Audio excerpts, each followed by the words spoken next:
Hello there, machine. It's good to see you, man. I'm just starting a little bit early because I want to get everything all set, nice and everything else. It's going good. And how are you doing, by the way? Only 8 more to go. Let's go. You have earned this. I do appreciate it, man. And I hope to get, when I get past 500 subscribers, I hope to get to 1,000, and then 10,000, then 100,000, and then you know what? I have me a whole crew, and we'll all be having fun with you all, and you know how it rolls, But I will make this point clear. Just because if I get 10,000, 20,000 to 100,000 people, I'm not changing me. Point clear. No matter how big I get, I'm still not going to change me. Even though I know I haven't paid attention to any of the little chat things, the little emails on the videos. But I did bring up on graphics card nightmares the fact of the comments that were left on the videos. I did that all on that video there. So y'all have to go watch it if you want to hear the comments. But anyway, everybody, welcome back to JJ's PC Build. You know it is JJ with you once again. And I do want to thank all the new subscribers that we got to the channel. Welcome to the family and welcome to the community. Also, too, a little bit of update on JJPB Shorts. That's my other channel. I decided to do something different. Hey, pseudoscientist, good to see you. I did something different on my other channel, the JJPB Shorts. I'm going to start doing, live commentary on, reaction videos. I'm going to start doing reaction videos on there and start building that up a little bit. So if you guys want to watch some of the reaction videos, that I'm going to be doing, then you can watch it on that channel there. But this channel here is going to stay 100%. We are going to stay 100% PC. Nothing but PC. Just to let you know that. So on the JJPB Shorts, we're going to have it a little bit different over there. So I give you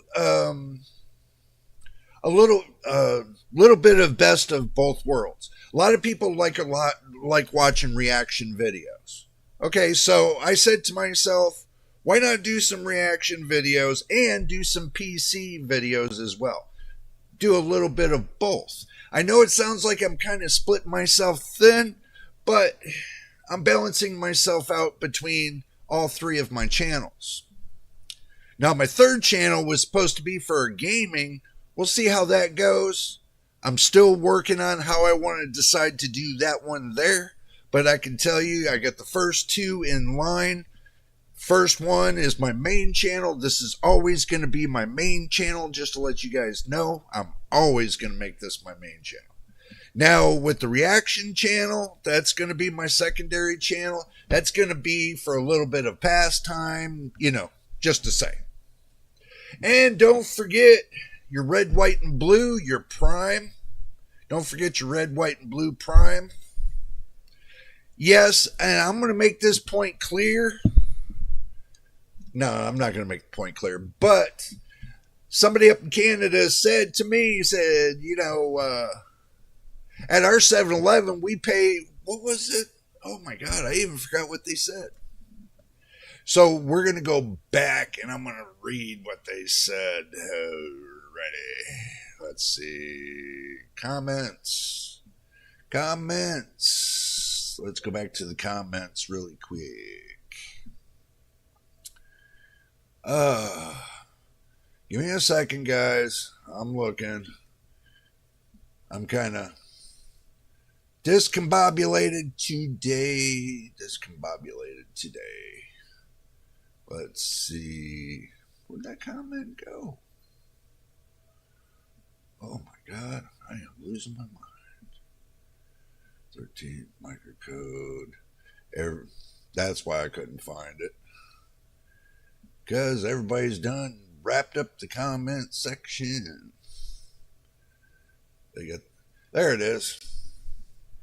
MBE 102 said 75 cents question mark. That's like $4 here in Canada at 7-Eleven. 75 cents to $4. Ooh. Let's see.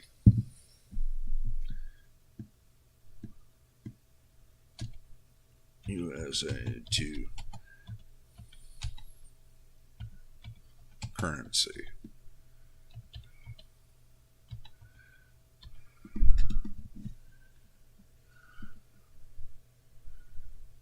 Let's see.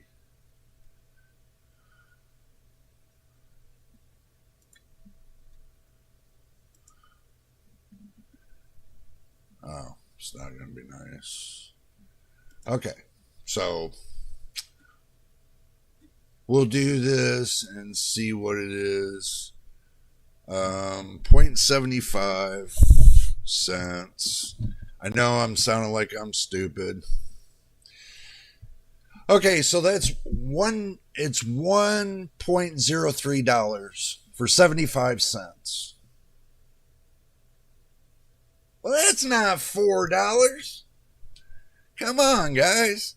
Let's be realistic here. That's not $4.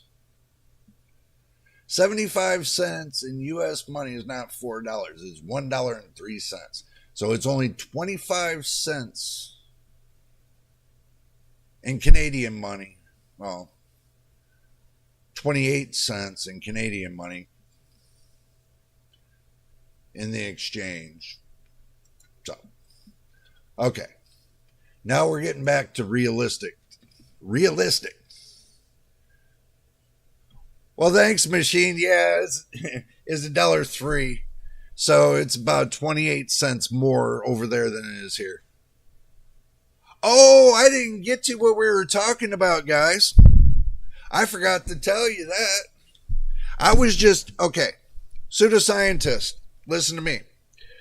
I was going off the beginning and letting everybody know what was going on with my other channels, and I was letting everybody know, I was doing my blah, blah, blah kind of thing. Okay, what we're talking about today is Intel. That's what we're talking about today. I'm going to open up some of this Prime here. That's what I was starting to do. Okay. Make sure y'all got your drinking snacks like usual. Okay. This is what we're going to talk about today.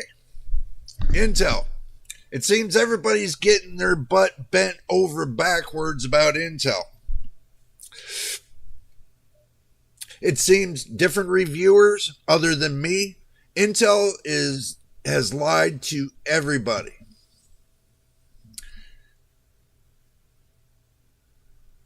Space Channel as well. Come on, machine. Why would I do a Space Channel? Oh, you know what? That's not a bad idea, bro. That is not a bad idea. I never thought about that. Wow. You know how busy I'm going to be? That's going to keep me busy every day for 7 days a week. Oh, my God. But I wouldn't mind. I wouldn't mind at all. Do a personal computer channel, reaction videos, and a space channel. That would be different. Nobody doing that. 3 different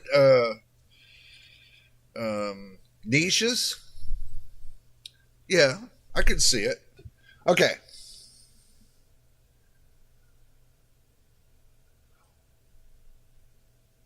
Oh, what was the sense talk? Oh, we were talking about this right here, the Prime. We're talking about person up in Canada saying that they got to pay $4 a can for the Prime, and at their 7-Eleven, they have what they call a grocery store 7-Eleven. They pay like $4, I guess, a can up there, but it's only 75 cents here. So that's what we were talking about. Okay, no problem, pseudoscientist, no problem at all. Now that we're all caught up on the same page, this is a toss-up day when it comes to Intel. I want to know what you all are thinking about all this rhetoric about going on with Intel. I want to see y'all's comments about this, because I'm going to lay down on the line what I've been hearing and what I've been seeing and what's been going on. That Intel's been telling everybody their new microcode fix in August is going to fix the problem with the 13th and 14th gen, but to find out that the 13th gen processor has oxidation issues that can't be fixed.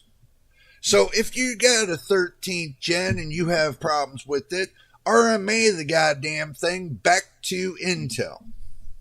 And that's what I'm going to tell everybody when it comes to these processors. RMA.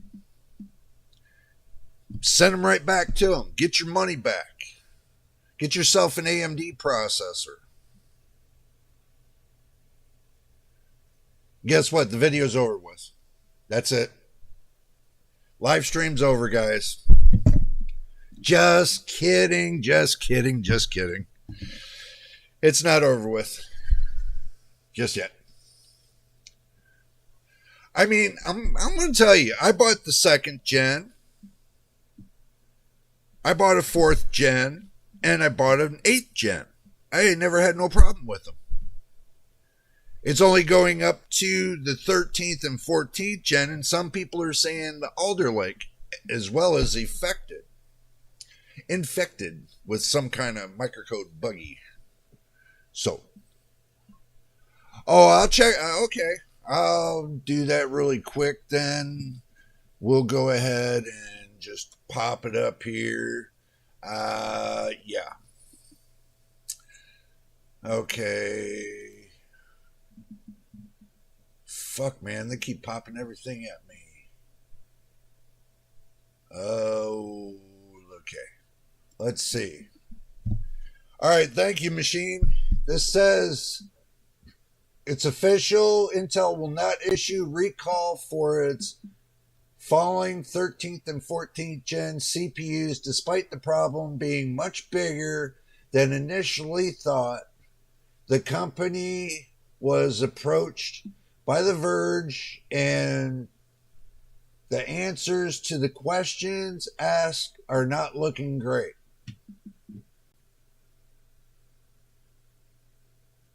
Okay, well, machine, thank you for posting that up, bro. Yeah, I'll read it out to you all so that way you know. I'll do. Can I do that? I'm sitting there thinking to myself what I can do and not do. Okay, let's go to the action screen. Okay, see. I forgot I switched everything around. Let's just make it bigger.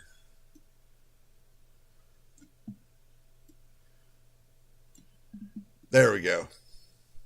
We'll just make it bigger for y'all so that way I'll just read it really quick, and you know, let's go ahead and first, can't do the underlining, sorry. And we ain't got the big cursor. Y'all just slipping on me. Here. We'll do the big cursor. We'll do a pink one for you. Okay. Now we can get back to business. Okay. First of all, it appears that at least all 65 watt or higher base power Intel 13th and 14th gen CPUs are affected, regardless of the SKU and lettering. So, by the so-called elevated voltage issue, to be clear, it does not mean these CPUs will start to fail, and Intel claims that the microcode update will solve the issue for the CPUs that haven't shown any signs of stability issues. Wow.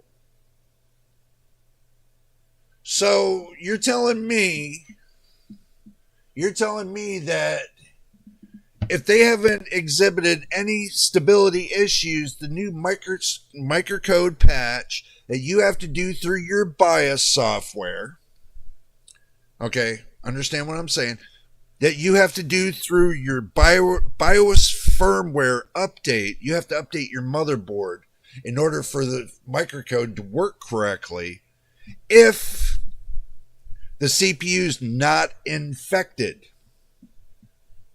So,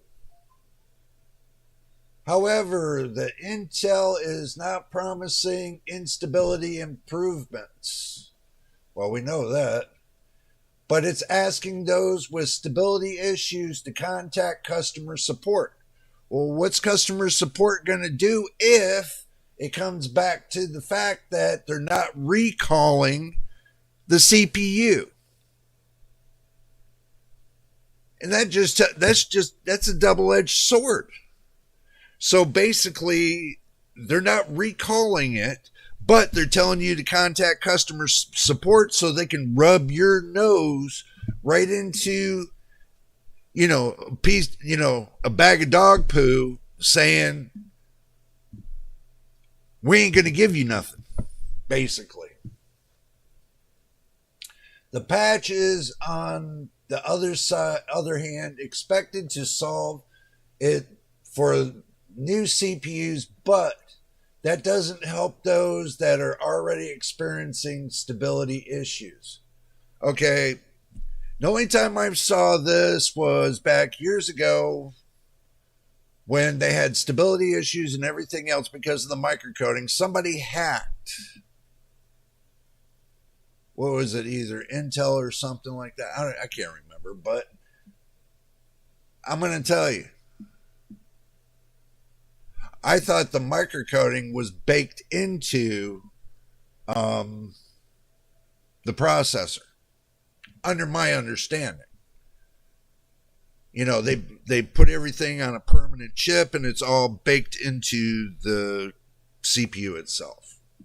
So, Intel does not appear to be swapping out degraded chips. Get this, they're not swapping them out. But there's no guarantees that the replacement CPU will come with the microcode update installed, as is Intel only is starting to apply it to products that currently are being produced. Now, understand something. It's going to take them over a year and a half before they can get this microcode thing back under control. So this is what I'm hearing from friends. Pseudoscientist says, so many different people should be fired over this. I do agree with that.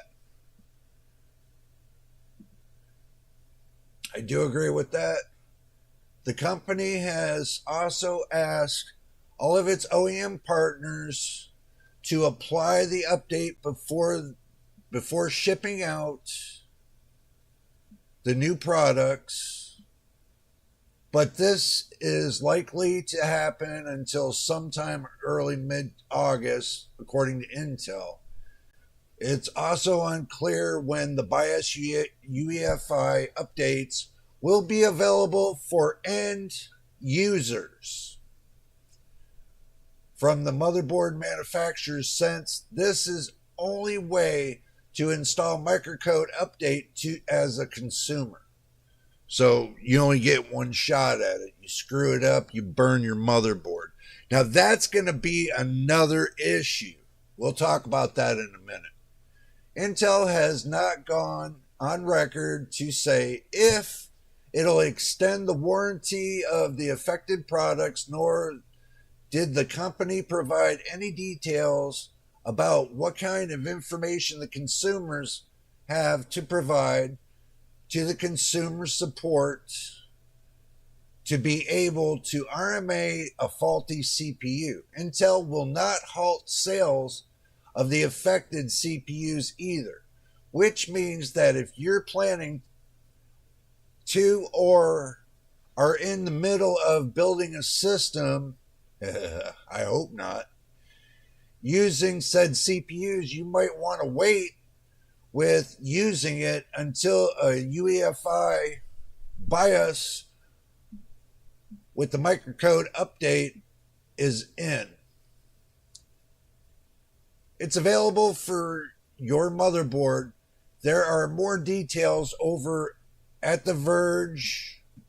Check them out. For those that want to read the full questions and answers. But it's clear that Intel is not considering the issue as anything more than regular support issue at this point in time. Okay.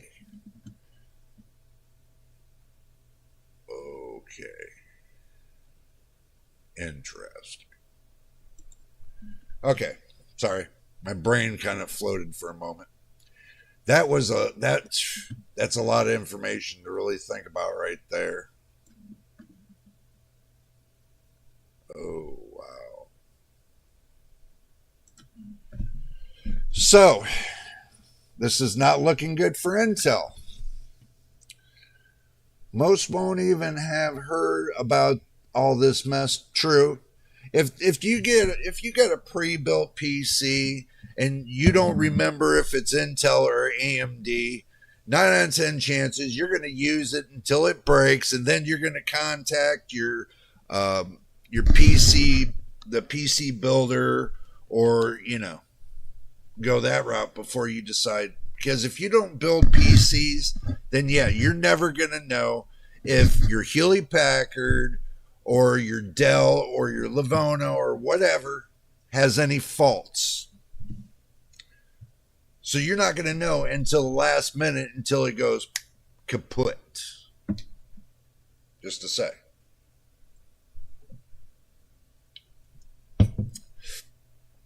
That's a big risk when it comes to people buying pre-built PCs.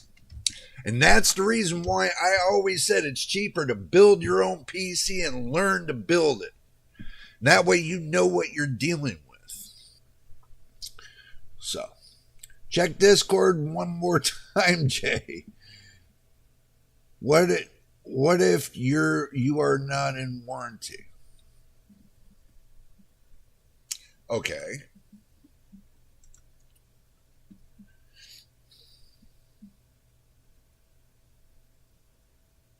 Well, I don't think I got that one.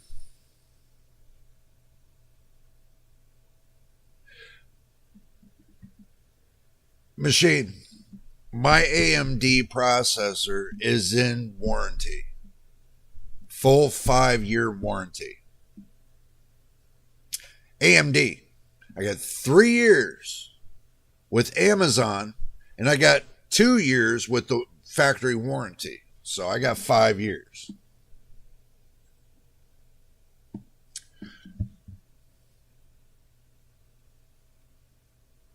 Oh, that's funny, dude. Please disperse. Nothing to see here. That's funny. Wow. If you bought and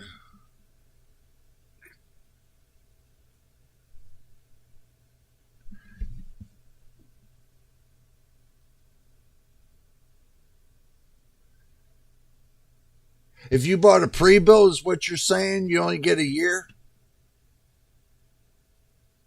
Yeah, because it's under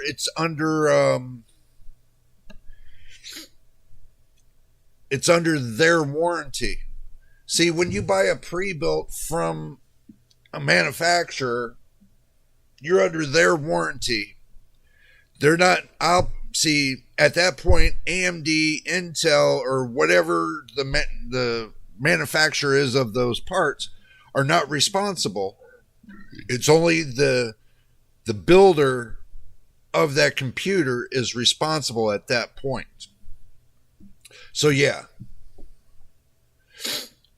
if that's what you're wondering, yeah. So, whoever built your computer, if you buy a pre-built, if it's a Hewlett Packard or, like I said, Dell or whatever, whoever your system builder was, they're responsible for the PC. You have to contact them if you got an Intel processor, which I don't have to worry about it because I got AMD. So that's the way I look at it. Yeah, believe it or not, most people are screwed. It's because most of your system builders, after 1 year, they're not warranting the processor. Forget it. They're not warranting the processor. It goes out. And that's the end of story. That's the way they're looking at it. So, if you bought like a laptop, it could be infected as well. Even laptops could be infected, 13th and 14th gen laptops. They could be infected as well. So it looks like Intel's got a big mess on their hands. Yeah, I agree. Much fallout for this is coming. But also, too, we also have to remember, and after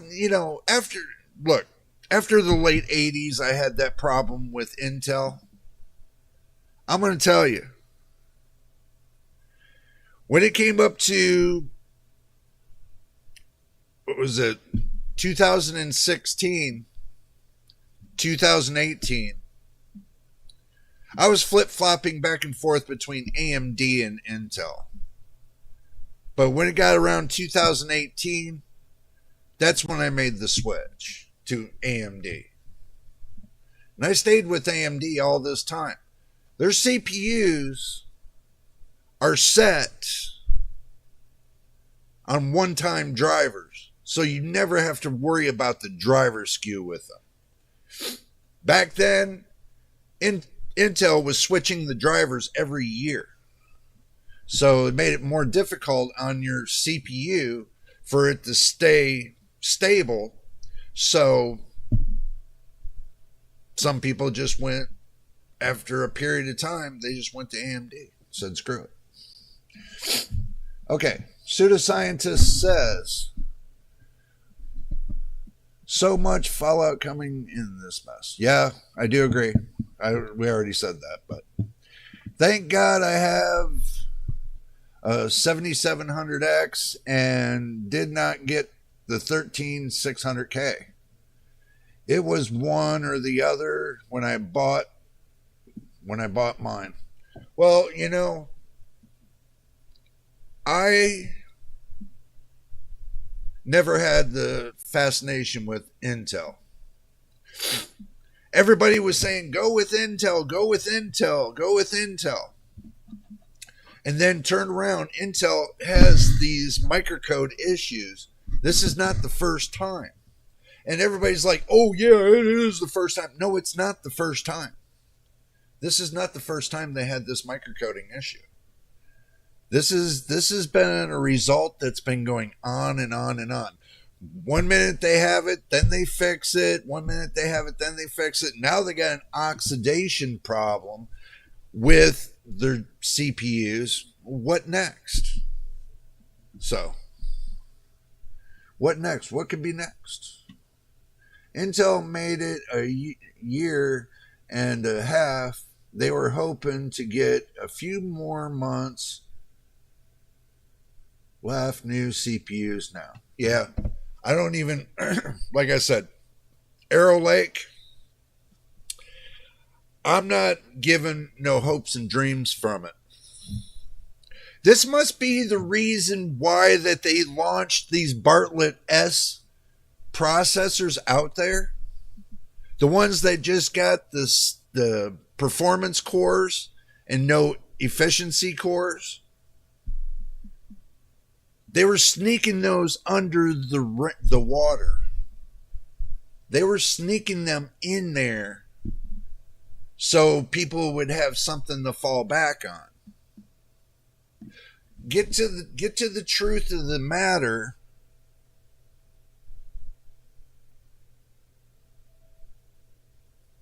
Get to the truth of the matter, and you look at it and you think,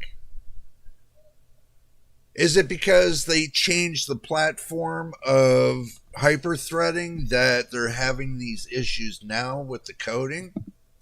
Could be a possibility. Could be the possibility that their efficiency cores are the problem, not their performance cores. It could be that their efficiency cores are the problem. Could be that they found a bug with their efficiency cores. Who knows? It's kind of leading to that. Just understand what I'm saying. It's kind of leading to that. It's kind of leading to that they have a coding bug with their efficiency cores. And then they come up with the Bartlett S, and then they put them out there without nobody knowing what's going on. You know, it's... And the Bartlett S is only going to be with the 13th and 14th gen. Why would they do that? Why wouldn't they put Meteor Lake out? You know, I know it's for laptop and all that. Well, if you look at it and be sensible about it, they skipped Meteor Lake, Lunar Lake, and now they went to Arrow Lake. So what did they give you? Am I wrong about this? They skipped 2 generations and just put them on laptop and said Meteor Lake and Lunar Lake laptops, Arrow Lake desktops. Makes me feel they skipped us, you know, a couple generations. To me it does. I don't know about you guys, but to me it feels like they did. So let's see. Let's roll back and see what's going on. Going back through you guys' comments. I was learning about computers at this time last year and did not know much. Machine, you learn more and more each day as you go along, so excuse me. It's not rocket science to build a computer. I'm going to tell you that. It's not rocket science. It's only got minimal equations. Basic builders, all they need to know is what kind of software to use, what kind of RAM with what kind of motherboard, what kind of processor with what kind of motherboard, what kind of M.2 drive with what kind of motherboard, what kind of power supply with what kind of motherboard, and what do I use for a heat sink? And do I go with an APU or do I go with a discrete graphics card? There's not much decision on that. If you want to just do the basics, then you can get yourself an 8700G and get yourself an upgraded AM5 motherboard and 32 to 64 gigs of DDR5 RAM with at least 6400 megahertz, give or take. Clock everything up and boom, play your games, have fun. That's all I'm saying.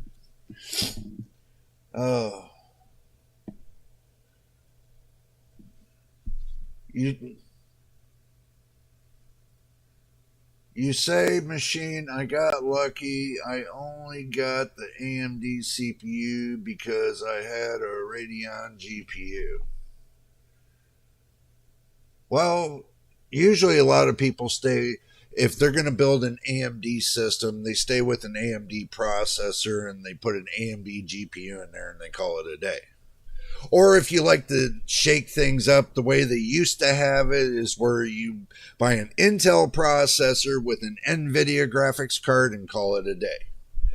Some people say that it's not good to mix an AMD CPU with an NVIDIA GPU. They're wrong about it. I found out that, you take two powerhouses. Like AMD is a powerhouse when it comes to multimedia technology. You take that AMD processor and you match it with that NVIDIA GPU, you got one powerhouse of a PC. That's what I did. That's the reason why I'm still on AM4 motherboards, AM4 platform, is because it's still got some meat left to it with my NVIDIA GPU. So I put them together, got one big powerhouse. Till this day, it's still one big powerhouse. So I'm happy with it.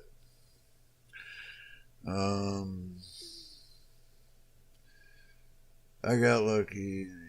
Yeah. I do agree with pseudoscientists. Luck is always on your side, no matter what. You just have to embrace it, and luck will always be on your side. I will take what I can get. Yeah. You have helped me a lot. Thank you for everything. No problem, brother.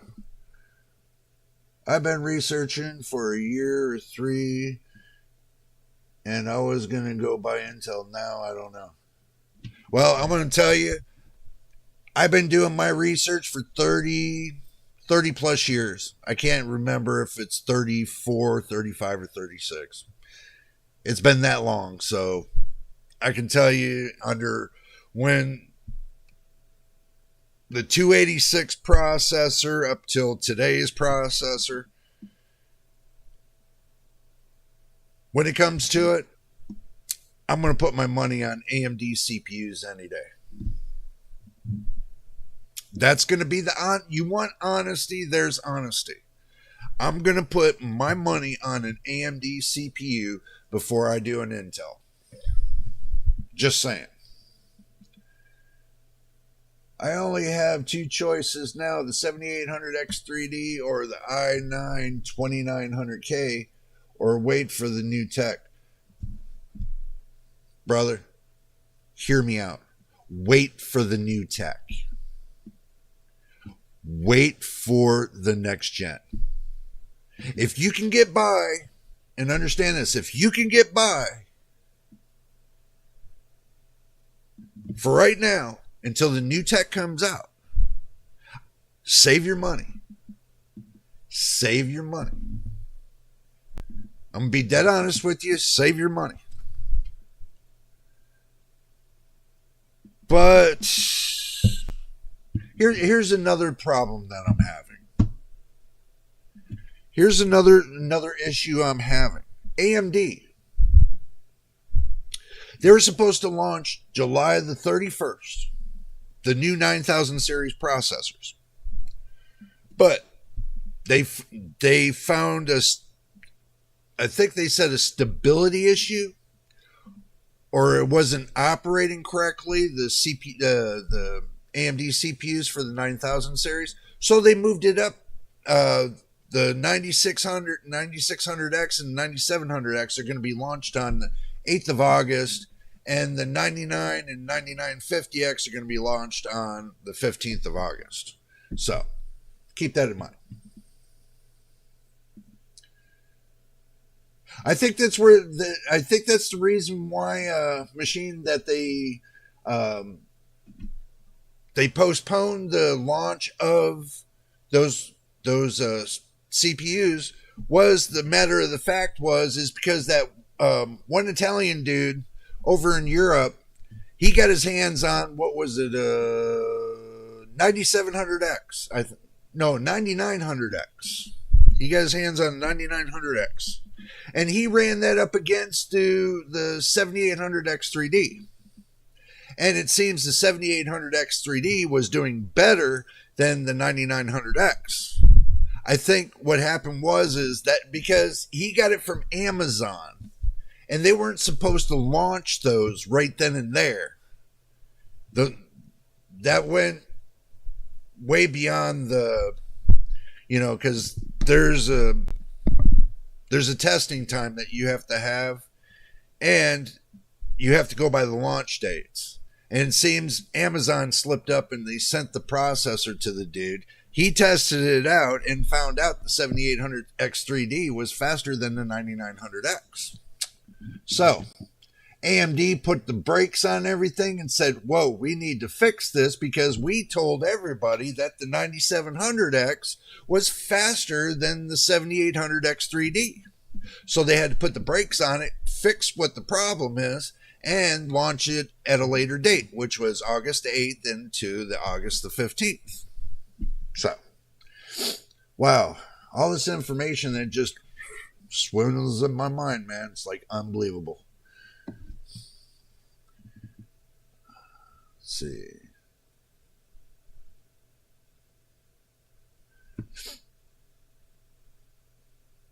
But I'll tell you what, Machine, there is a chart out there between the 7800X3D and the 9900X that dude snuck out there. So, but since AMD did that recall, then that chart is going to be no good to him, because now he's going to have to send back that processor, get a refund, and wait for the new processors to come out. And he was already told this. So,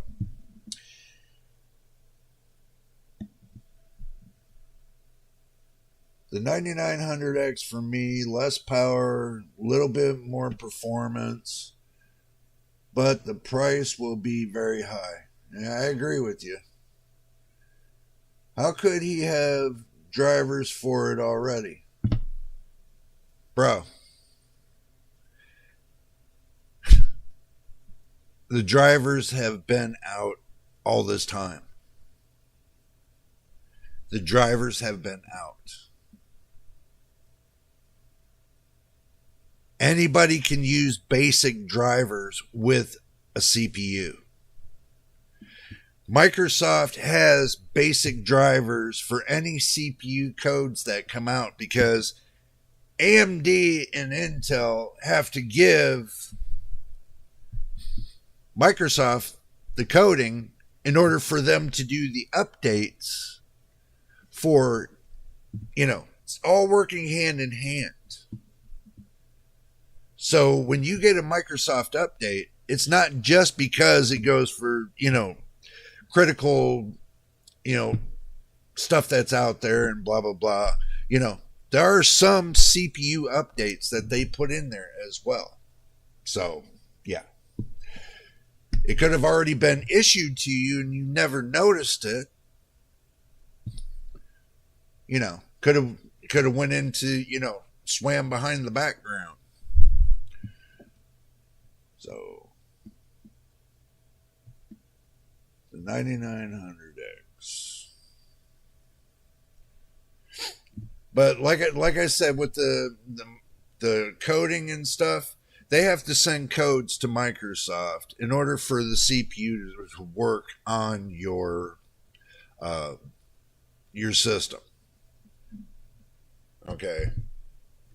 Back then, they used to not do that when they were doing updates, and they never really did updates for the CPU. But now, even with some CPUs, what these companies will do is the old architecture that you have, the drivers you have for that architecture of CPU, usually will kind of update to the next CPU until you go to the manufacturer website and download the update for the CPU. But all CPUs are stuck on basic drivers, period. x86 platform, all CPUs are on basic drivers. And this is what they based their processors on. They have that. It's coded. You already have it. So either way you look at it, you have the drivers already built in. And that's the reason why they tell you not to take, if you got an AMD processor, not to switch your SSD to a new motherboard with Intel. is because you don't have the drivers baked into the programming. Because now you have to take and re-download everything for the new motherboard. Every new motherboard with new processor, you have different sets of drivers.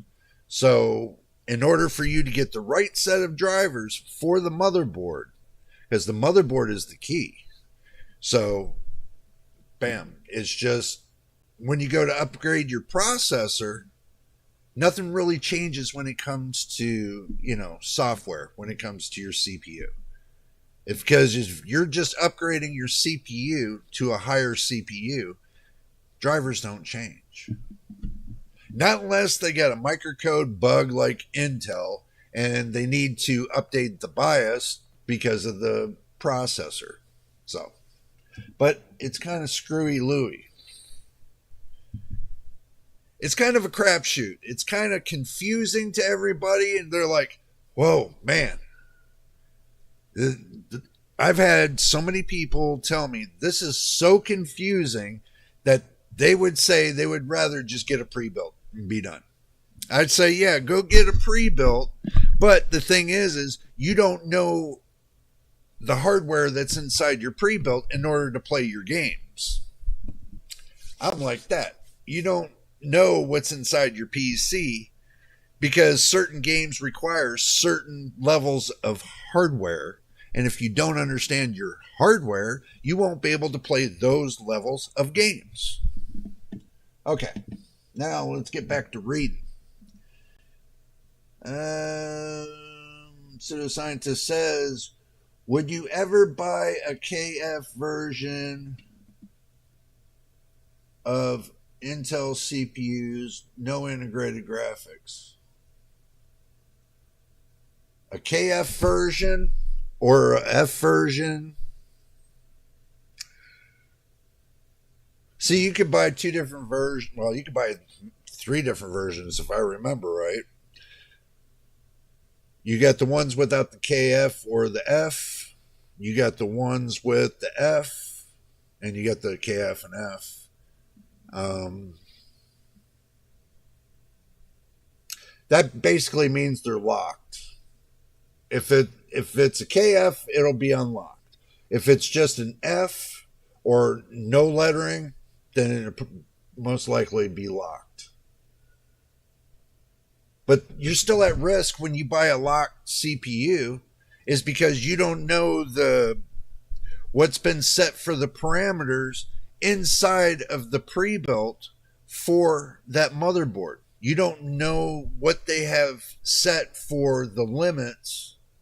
See, you could buy a pre-built, and with them having those 4,000 watt limits set on that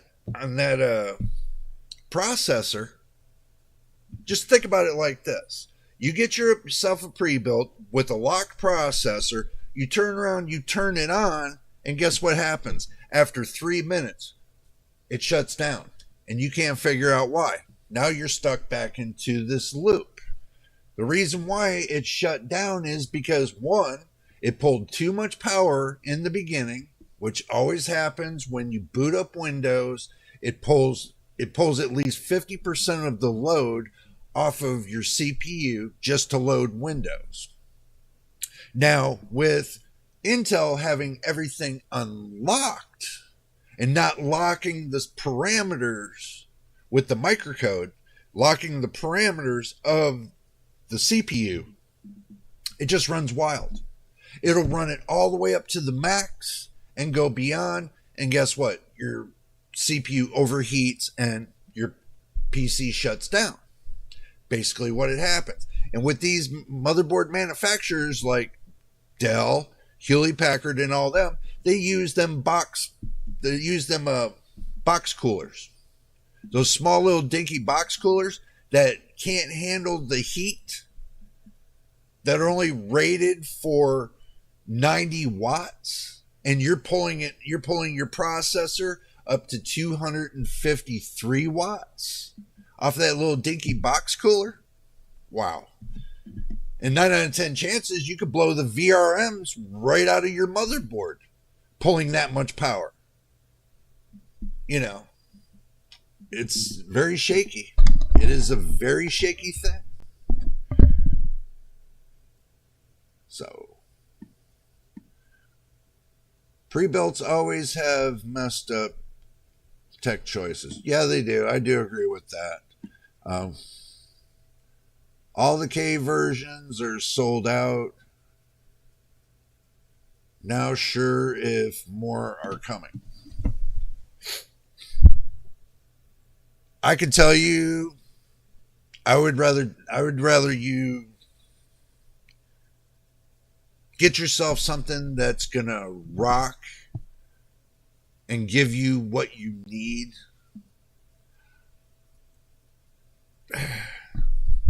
I'm always gonna say AMD. Okay. I'm not a fan of, the AMD, but I'm a fan of the technology, period.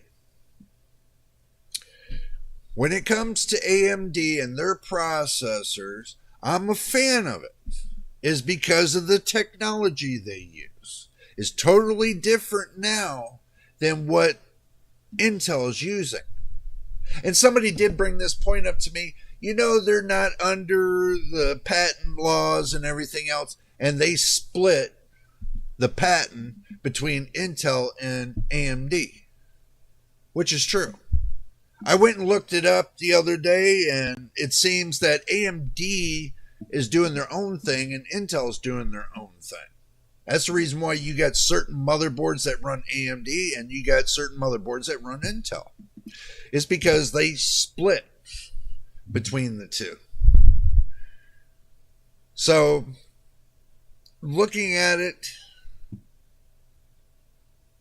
and the things that people have been saying about the 9000 series, I'm going to tell you, wait for the new tech to come out. Totally honest with you. Wait for the new tech to come out. Review some benchmarks before you even decide to buy. And I'm always a big fan of waiting for the benchmarks before I decide to buy. Is because if it's crap, you're going to know it.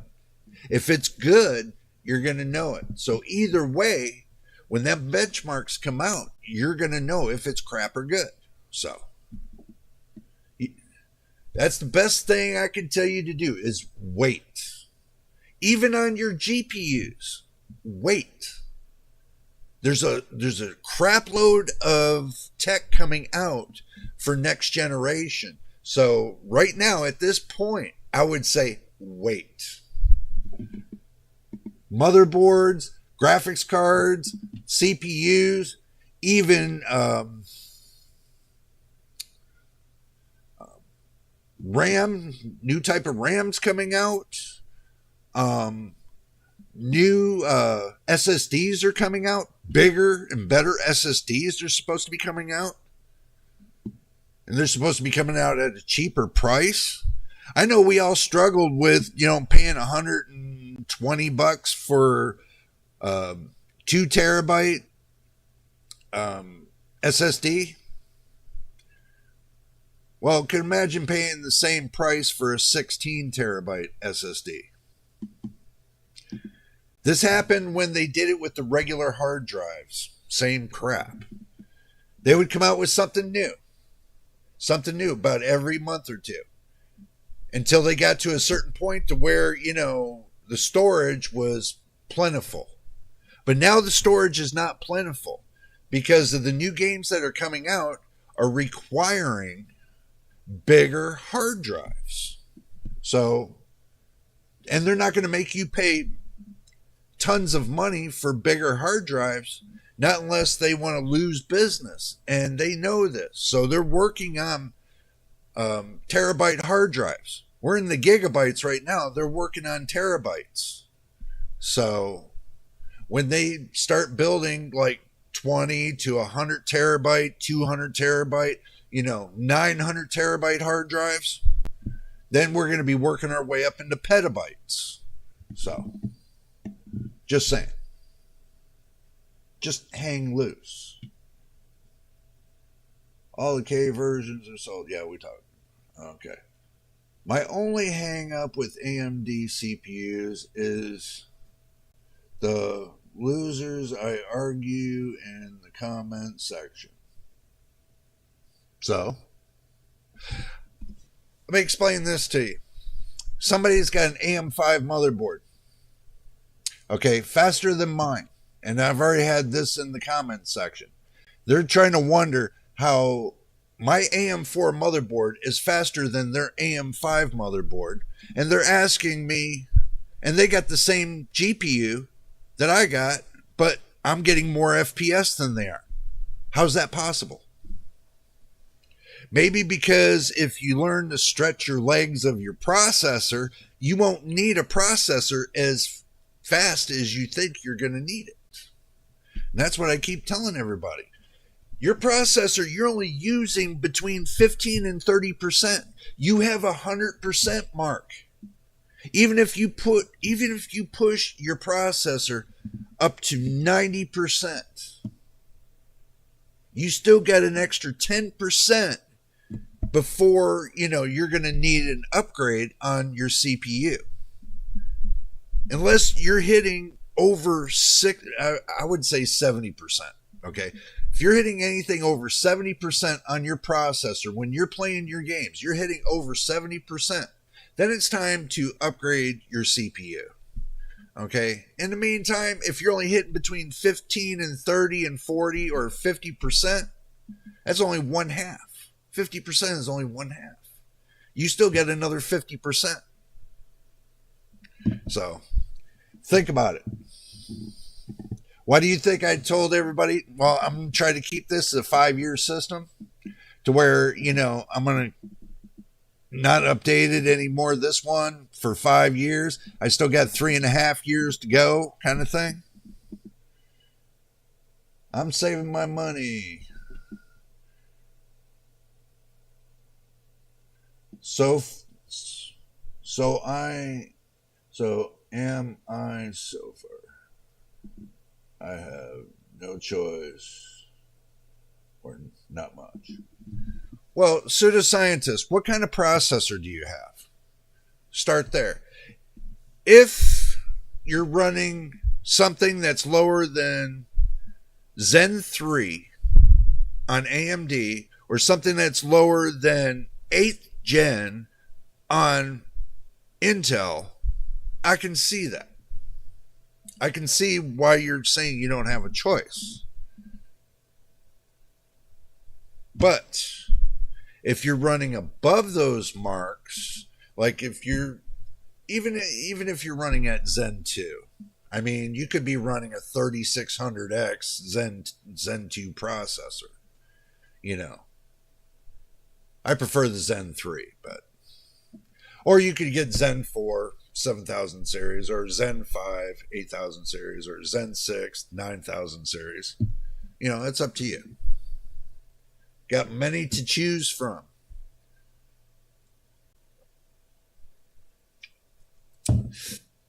Many to choose from when it comes to processors.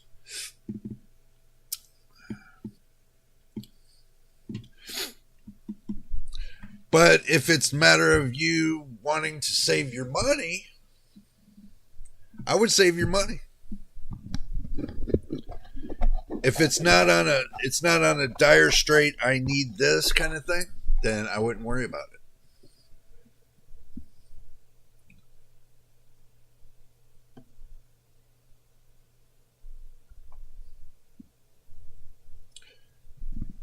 Okay, well, if you go and let's say you go and you use CPU Z, if you download CPU Z and look and see what kind of processor you have, it'll tell you. CPU Z is a very decent program to download. Just put it into your system and open it up and see what kind of CPU you have. And then judge from there. Now, most of your problem could be the 1060. Okay.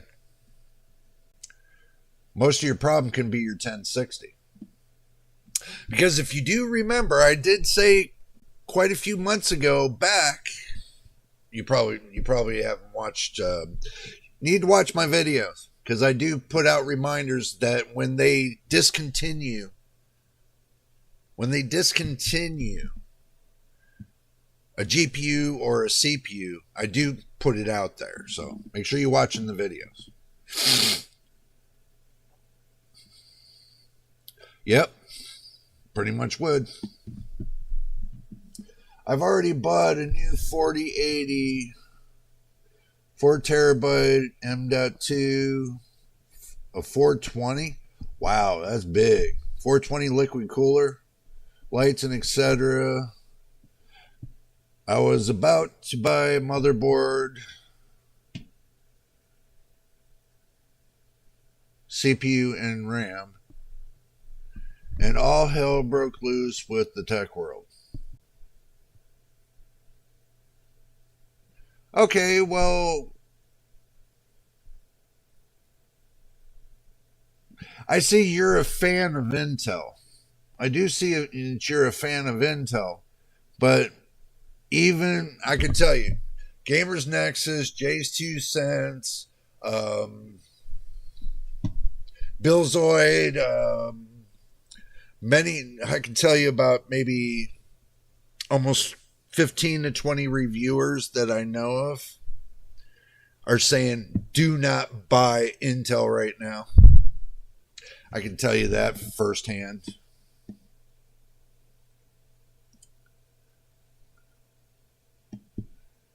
Now I have to wait a month or at Christmas for a new Intel.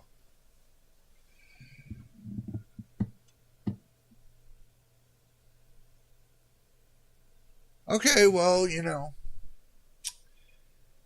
I would suggest, just wait for something brand new to come out. Or wait for them to fix the issue with the current CPUs. Wait for them to say they're going to launch, which I'll let you guys know if I hear there's going to be a new relaunch on 13th and 14th gen CPUs. I'm sure I'll remember to tell you guys. Or you guys end up reminding me. Either way, we'll all collaborate on it. Wait for them to launch the new CPUs with the right microcoding before you decide to buy. That's all I'm saying. Or wait for Arrow Lake to come out and weigh your options there. So it's up to you.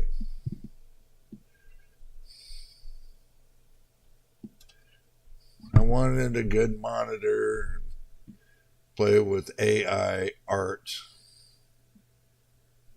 But AI is FUBARD or fixed or not coming out for the x86 processors. Is that what you mean? Pretty much. Or you could have gotten you got yourself an NVIDIA. I don't see why you don't go with Omniverse. Because if you get the new NVIDIA app and you got the 40, what you say, you got a 4080, a new 4080, then you can go with Omniverse, and I'm sure you'll enjoy the Omniverse.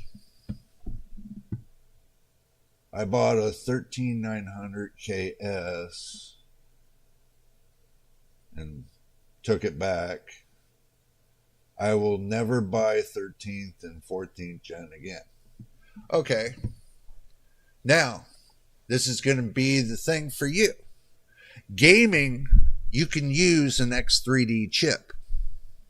Now, the X series, if you're doing creator work and stuff like that, your X series CPUs are going to be better for creator work than your X3D chips. It's already been tested many a times. But, here's a but. Here's a caveat to it. The new 9950 X3D chips that are coming out from AMD are overclockable. You can undervolt them and you can overclock them now. That's the leak that's been out there for a couple months. So if you're waiting to get yourself an X3D chip from 9000 series, that's a game changer to me. Something tells me that's going to be a game changer, especially when you can load up the clocks. So that's why I'm not really looking too concerned about the 9000X series. I'm more concerned about the 9000X3D series. That's where my concern is. Those are supposed to be bad to the bone. Better than Arrow Lake. And a lot of reviewers are talking about it. Better than Arrow Lake. I know there's some Intel, fan club out here. And believe it or not, I've always said like this. You could be a fan of Intel. You could be a fan of AMD. I understand. But I'm a fan of the hardware. And if the hardware is crap, I'm not a fan of it. If the hardware is awesome, I'm a fan of it. Okay? Just like I get the 5700X. I'm a fan of it because I use it and people rarely use it. I don't know why. It's only 5% difference between the 5700X and the 5800X. I don't get it. You want to pay $100 more for a 5% more on a processor when, you have one right down the middle. Just like the RTX 4070, cut right down the middle. That's what I got right here. I cut things right down the middle, and that's what I'm using. So I'm happy with it. You know how long a wait for X3D 9000 series? They're saying they're coming this year. Grapevine has to tell me on the X3D processors, if there's no hiccups, September this year.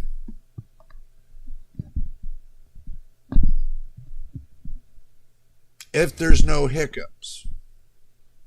X3D processors are supposed to come out September of this year. So.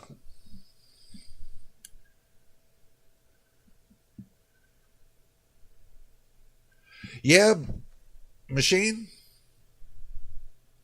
I would have liked to seen the 4080 Super with 20 gigabytes of VRAM. Isn't that with 16? Or am I wrong about that? I wasn't sure if it was 16 or 20. It's not like in AMD, in their GPUs, you got the 7900 XT with 20 gigabytes of VRAM, and you got the 7900 XTX with 24 gigabytes of VRAM. And I pray to God that AMD puts out the 7950 XTX with 24 gigabytes of VRAM, but the clock speed is 3.3 gigahertz max boost clock. That thing is going to be a beast. They took it out of production. They probably fixed whatever was wrong with it, and they're going to put it back into production. If they do put it back in production, it's going to be the beastiest of beast of GPUs. And it will smoke the 4090. So.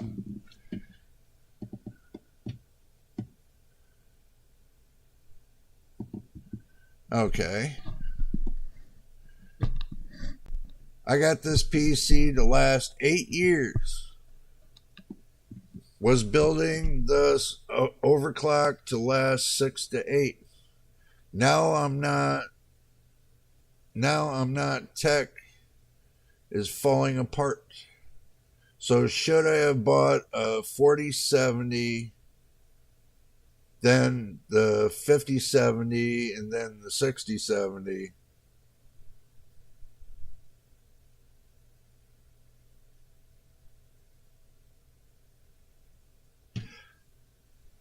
Basically, to be honest with you, that's what I'm doing. 4070, 5070, 6070, and beyond when it comes to the GPUs. Price point, if the price point's good, and they keep the, let's say they keep the 5070 at $600. Pray to God they do. They probably won't. But if they keep it at $600 and you get a 5070, guess what? You're now buying a 40 in between a 4070 Ti and a 4070 Ti Super. So keep it thinking that way.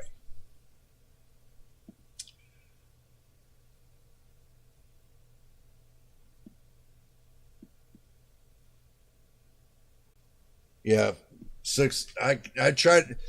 I keep my price point between $300 and $600. Okay, I don't need something that's gonna be balls to the wall gangsters, because both of these cards right here,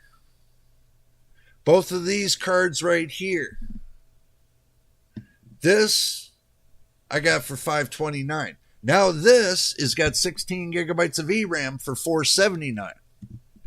Okay, $479. But the problem with this card is the 7800 XT, it's not the overclocked version. This, on the other hand, is the overclocked version, the 4070. This goes up to 3 gigahertz. 2580 on the base clock, 3 gigahertz on the boost clock. And don't ask me how that happened. It just did. So that's the way it's configured. That's the way I got it. So what am I going to do about it, right? I mean, that's not normal for a 4070. This one come 2580 on the base clock. And on the boost clock, it hits over 3 gigahertz. Most I've ever hit it at was 3090. Well, 3.09 gigahertz, just to say. Almost 3.1 gigahertz on this 4070. So the 4080 Super is a great card. It will last you a while. Yeah, it will. It'll last you about 2 generations, I think. I really want to play with the AI art, and I was hoping this PC would. Okay, what on your current PC, what kind of processor do you have? That's what I'm trying to get to. What kind of processor do you have on your current PC? Then, we can tell you from there if you can temporarily try your 4080 Super or 4080 on that. But you better have the power supply to handle it. That's the thing. At least an 850 watt power supply. Minimal. So. And you believe or not, some processors that are older will handle some newer hardware. Some won't. Some will, depending on what, If you're running Intel, if you're running anything below 8th gen on Intel, I'm not going to recommend that. So.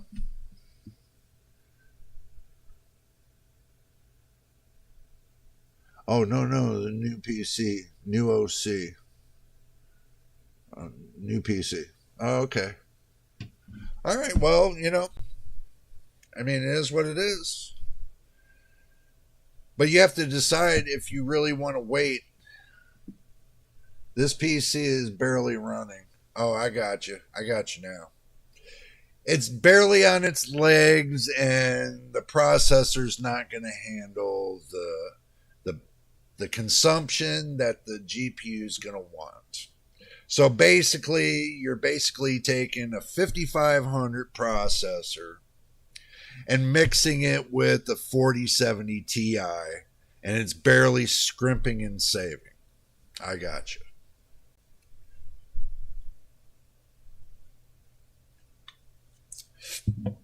Even though you can mix a 5500 AMD 5500 with the processor with a 4070 Ti. Just saying. But I like my 5700X with my 4070. As much as everybody hated on this card, they didn't understand the reason why it's in between. This is going to be the only 4070 with the 8-pin connector on it. The only 4070 with an 8-pin connector.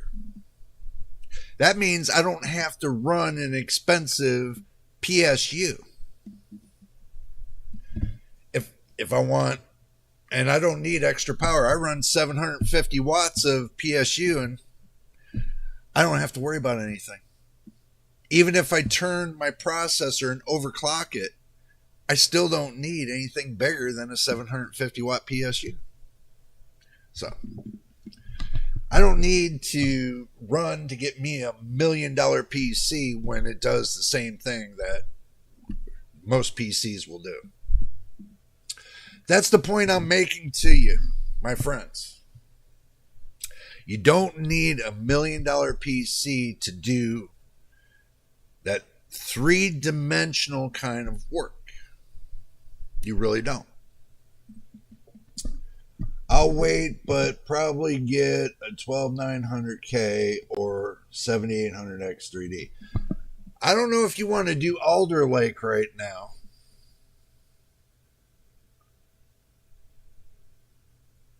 If I remember, 12th gen is Alder Lake, right? If I remember right.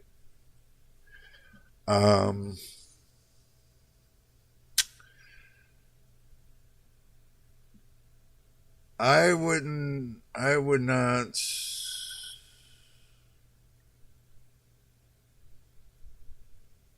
I would not go with a 12900K. No.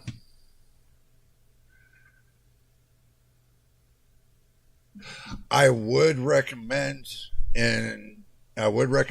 this to you. If you want something that's decent running, that you want to get by with, let's do this. Ooh, let's see. Okay. Amazon. Let's go to Amazonian. I'll take and bring you guys up in a minute.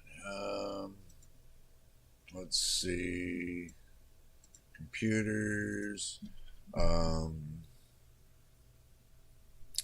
AMD bundles. They're cheaper than buying anything that you used to buying. Ooh. Oh, if you like AM4, just for say. Let's go back to the action screen. I just keep my face out of there for temporarily. Okay, so they got I know a 4500 is not going to be 5500. This is not a bad motherboard. with the 7700X for $400. 5700X,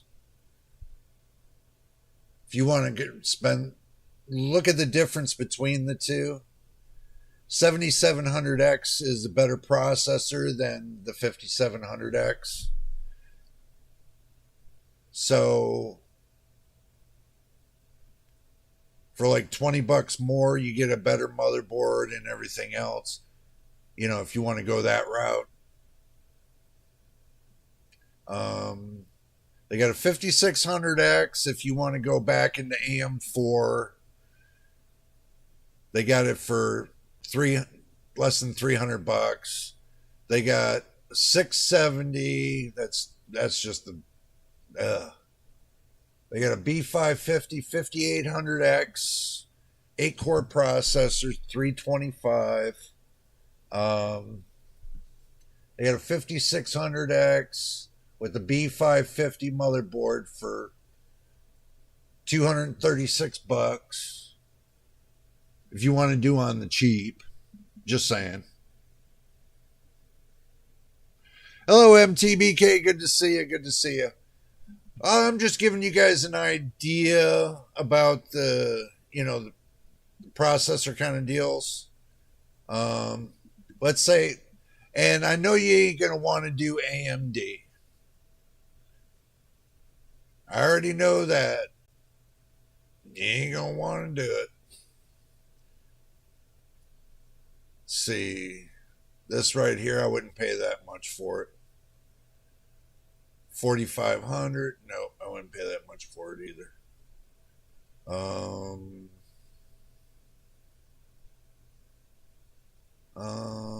Let's see. Yeah, that's 500 and some bucks. 5700X with the B550A Pro Series motherboard, 1 terabyte Gen 4 for $391, and you get SSD, you get the processor and motherboard all in one. Not bad. Just for saying.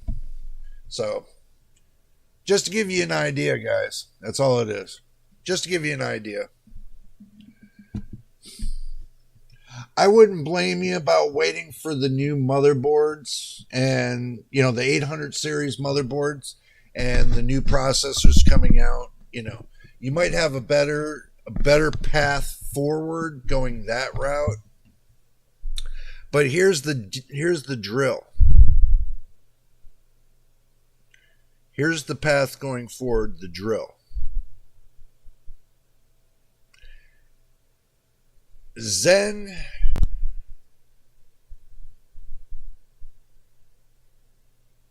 7 or Zen 8 is going to be the cutoff point for the same motherboard for your Zen 5, Zen 6, Zen 4, Zen 5, and Zen 6. It'll go up to probably Zen 7 and Zen 8. That whole SKU. And then they're going to cut it off and they're going to be doing a new motherboard. Whole different platform. So you got plenty, and when it comes to AMD, you're going to have plenty of upgradability in between the Zen 4 series going all the way up to Zen 8. So you'll get four generations within that series. But on the other hand, with Zen 1, Zen 2, and Zen 3, that's basically all the same platform. Somewhat. Unless you update the BIOS, and then, you lose Zen 1 and Zen 2, then you're stuck with Zen 3. So. What's up, MTBK? What's going on with you, brother man? So, but looking at your pathway on AMD's side, you got a better pathway than you do with Intel. Okay. Now what it's looking like with Intel, they go up to Arrow Lake, and how many generations are they going to use on that motherboard? They're only going to use 2 or 3. 2 or 3. Maybe 2. You never know. And they might switch the platform again. So at least AMD is stable. Amongst Intel, AMD is stable. There's no snake oil. That was all BS. Intel was the one with snake oil. So I didn't plan on putting it in together till this fall, but busy till then. Oh yeah, I can understand that. I mean, but I can tell you from right now until Q2 of 2025, don't expect anything from Intel to be coming out anything good anytime soon. That's going to be worth your time. You might lose faith in Intel altogether, and then, 2 years later, you might go back to it. You don't know. I don't know. So, but I can tell you, after the 8th gen, going to 9th and 10th, the pricing and stuff, I lost my faith in Intel. So, I stayed with AMD, and I haven't gone anywhere since then. I do have, like I said, I do have Intel computers, but they just sit. Maybe one day I'll make myself server computers out of all those Intel computers. I was thinking about doing that too. Get a big switch block and connect them all to it and use it as one big server. Who knows? When I do that, I'll take y'all along with me about that. So I'll out this together, not upgrade, and I'll buy another OC instead. I'll put this together and not upgrade. So you're going to buy a 1200 LGA 1200 motherboard to put 12th gen processor in there?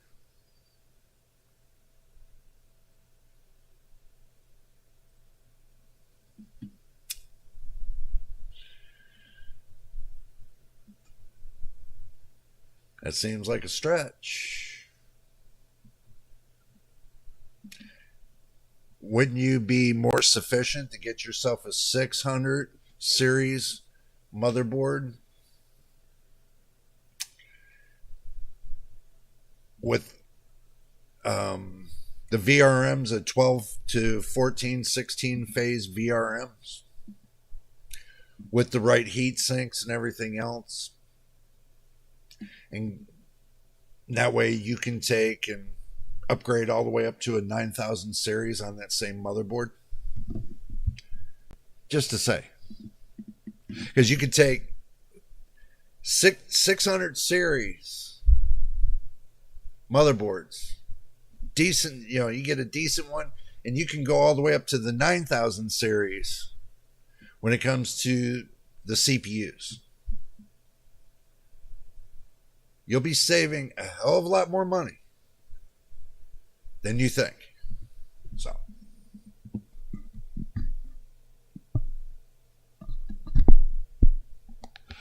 it's. I thought the 1200 was. Who knows? Like I said, I don't deal with much Intel, so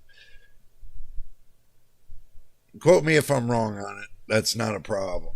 But with AMD, I can tell you the upgradability platform with the AM5 going upwards, 600 series motherboard, big VRMs will handle all the way up to the 9000 series processors. So that means you would only have to upgrade. You wouldn't have to upgrade the motherboard. You wouldn't have to upgrade the RAM. You wouldn't have to upgrade the SSD or anything else. The only thing you would really end up upgrading is the CPU all the way up to 2027.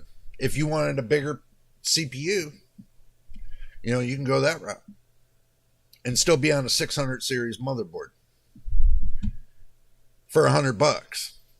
From what I've seen, it might be $100 600 series motherboard in there. So, I'm just giving you guys ideas. I'm not saying to do it or not. You can do whatever your heart desires. I can go not 6,000. Oh my God, 600.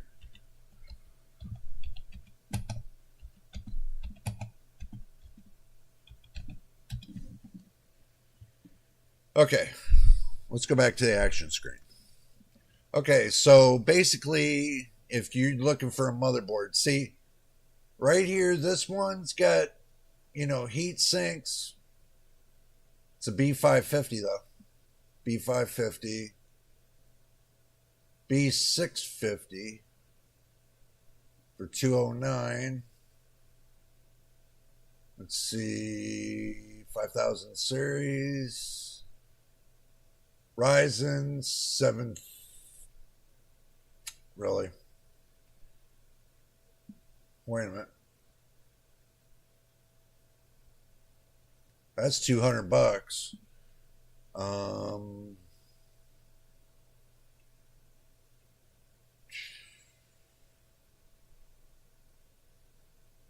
B550.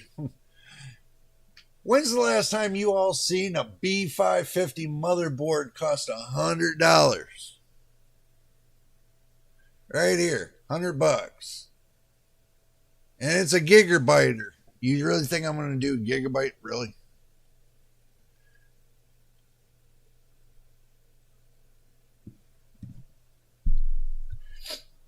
Well, I'm just giving you guys an idea. I mean, you got a gigabyte right here for 119. ASRock B650M HTV. That's a good one. You got 550, 650 for 139. BIOS flashback, Asus. I'll tell you what, for $140, let's just look at this for a minute.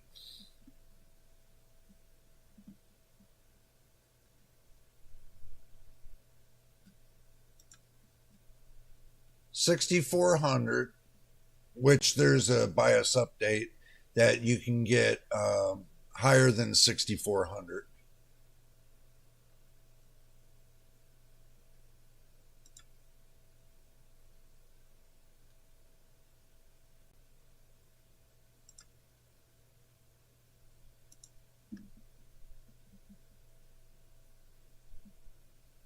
Not a bad motherboard.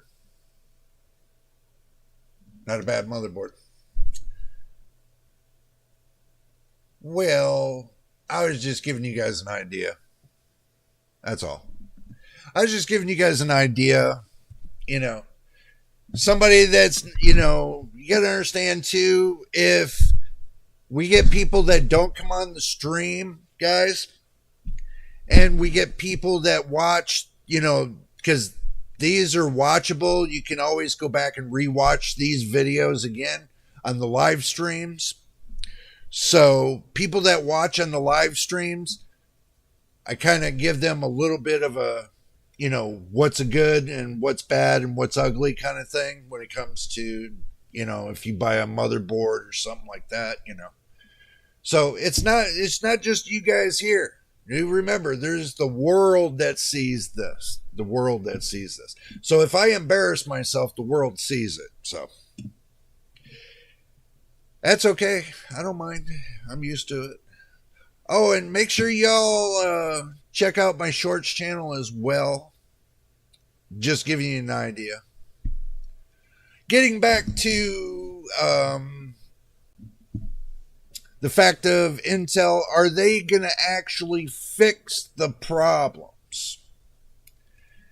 There are testimony that some say that Intel's giving 3 different quotes to different people about 3 different issues and 3 different solutions. But I think that with the broken, with the oxidization, that they're covering up the oxidization for the 14th gen. I have a feeling.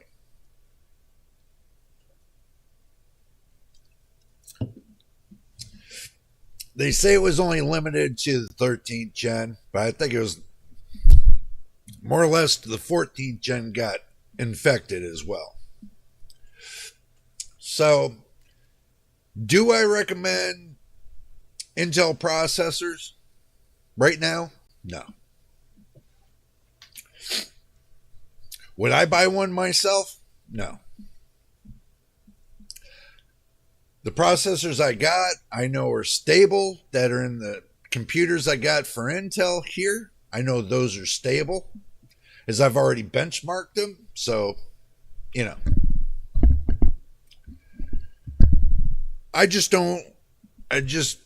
really can't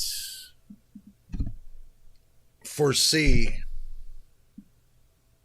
If you want to get a 12th gen, I'm sure somewhat it'll be okay. Somewhat. Or if you want to get a 10900K, I'm sure MTBK can tell you about the 10900K. That's got what, 16 cores? 10th gen? You get a souped up motherboard, you get an unlocked 10th gen, and you can clock it up. There might be a wiener there too, if you want to stay with Intel. I've always heard good things about what they say, the 9900K and the 10900K. I've always heard good things about those. But this day and age, I can't, with the new games and everything that comes out, the Unreal Engine 5 and all that, I can tell you they probably won't keep up now. That you're going to need something more powerful than that. Let's just be honest with you guys. That's just to be honest with you about it. Because I really can't see, Oh, it's 10 cores and it's snappy. Well, at least the 10th gen is hyper-threading. Am I wrong, MTBK? You had 10 core, 20 threads, something like that. Or if they went to the P-core, E-core, I thought they did the P-core, E-core starting after the 12400 or 12600K or something like that. I don't know. Like I said, I haven't been keeping much up on Intel because of all the bad things that have been happening with them, and them accusing AMD of having bad things happen with them and ripping off the customers. That the Intel says, that you're ripping off AMD's ripping off the customers, and which all BS. Who's in the hot seat right now? Intel. A lot of people are mad at them right now. I bet you Reddit is fuming right now. But all I can say is be on the safe and everything else, guys. I would sit tight and wait to see what's going to happen with Intel. And if you're going to buy an Intel and make an Intel system, I would wait until they got the microcoding fixed on the newest processors that they're putting out before you decide to go all Intel. That's what my opinion would be. Zen 3 is a better suite for gaming already. Yes, 10 core, 20 thread. Yeah. Oh, I agree with you, MTBK. I agree with you. Oh, you can get a 5900X. Or get a 5900 XT. Was it a 12 core, 24 threads? No. That's 16 core, 32 threads. 5900 XT. 16 core, 32 threads. The 5800 XT is 12 core, 24 threads. So, if you're needing more cores and threads to do, your projects and everything else, those might be what you need. I mean, it won't be as pricey as the 5950X, which is 16 core, 32 threads, but the 5900 XT has 16 core, 32 threads, just as powerful as the 5950X, but, you get, performance cores, you get double the cores. So that should be a powerhouse of a CPU. I don't know what y'all think on that. That's supposed to be the new processor that AMD is going to be putting out for the Zen 3 DDR4 series, AM4. So, but they said the 5900 XT, might be a good thing. But that's if you need more cores and threads and, you don't want to wait and you want to go that route. And you want to stay on the cheap somewhat, but still looking at the price of that processor, you can still go up to Zen 5.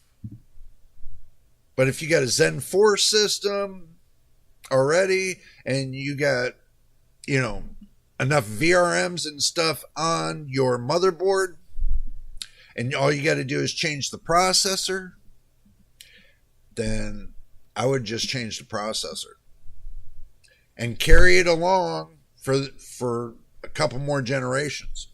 That's what I would do. Yeah. See, if I wanted to carry my PC for the next couple generations, I could always get myself a 5900 XT and it'll carry me 2 generations.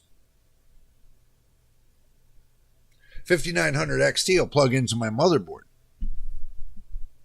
And plus I get 64 gigs of RAM, so I wouldn't need anything else. And with the GPU, CPU, and the amount of RAM I have, and with my at least 18 terabytes of hard drive space, I'm sure it'll carry me all the way up to the next 2 generations, 3 generations. Never know. So that's if I need something to carry me all the way past that, before I decide to jump into the fire of AM5. I've already went past 2 years. 2 years of the AM5 series, the beginning, the 7000 series. I've already went past 2 years of this series. It's been out 2 years. Yeah, I think so. You guys can quote me if I'm wrong, but I think it's almost around the 2-year mark right now. Maybe a little bit more, who knows. But the point is that Stability wise, they have improved on the stability. So if I ever decide I want to go up, I can always go upwards.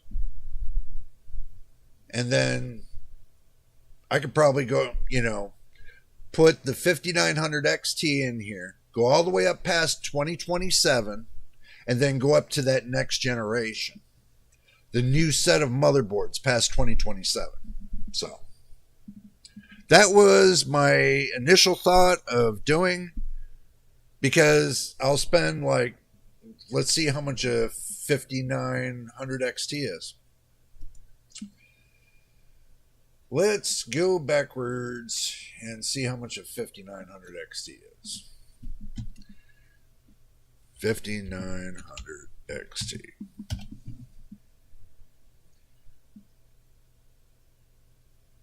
Well, let's look at it this way.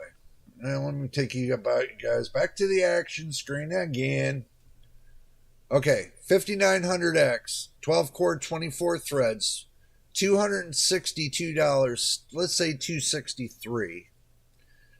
But if I go to the 5950X, 16 core, 32 threads, is $361. So that would be right here. The 5900X would be would be a next way to go.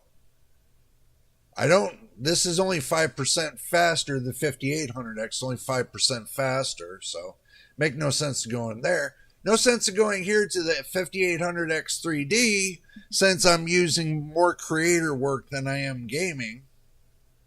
5700G I don't need.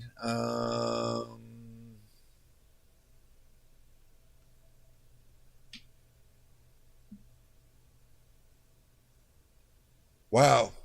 Looks like the price on the 7800 XT went up. Yeah, almost $550. Damn.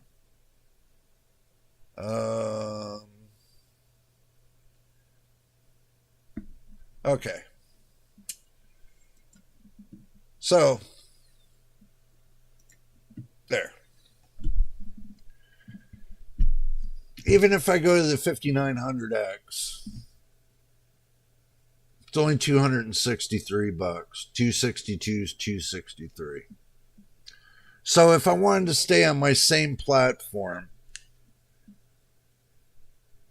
I would say it would cost me $300 more if the 5900 XT was $300, then it would cost me about $300 to go up and stay on the same platform all the way till 2027.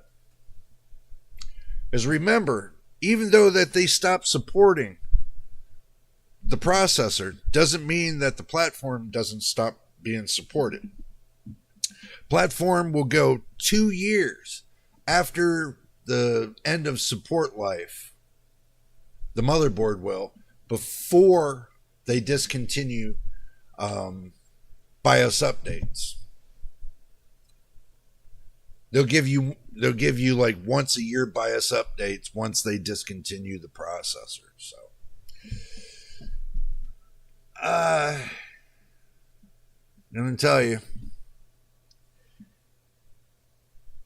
my motherboard will carry me up to 2027.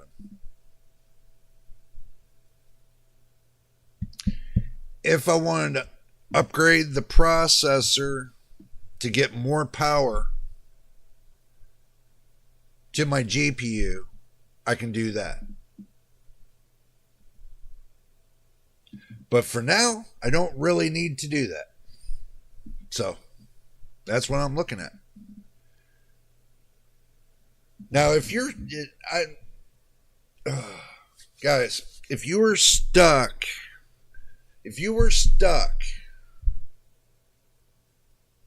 let's say on Zen 2 platform, or you're stuck on a 7th gen processor, but you're still creeping along, wait until the next gen comes out. That's all I'm going to say. Wait until the next gen comes out. What AMD graphics card would go good with the Ryzen 5 5600X? Truthfully, right there, 7800 XT. 5600X, 5700X, 5800X could run either the 7800 XT or the 4070. You might get lucky and get the 4070 Super to run off of a 5600X. They have tested that, believe it or not, they have tested that, so. They didn't get the performance that they wanted, but it gave them some good performance with the 4070 Super. But just remember, if you go to do something like that, make sure you got your power supply that can handle the GPU. That's the only good, that's the really thing you really need to look at. But with the 5600X, 5700X, 5800X, in this category, 7800 XT and a 4070.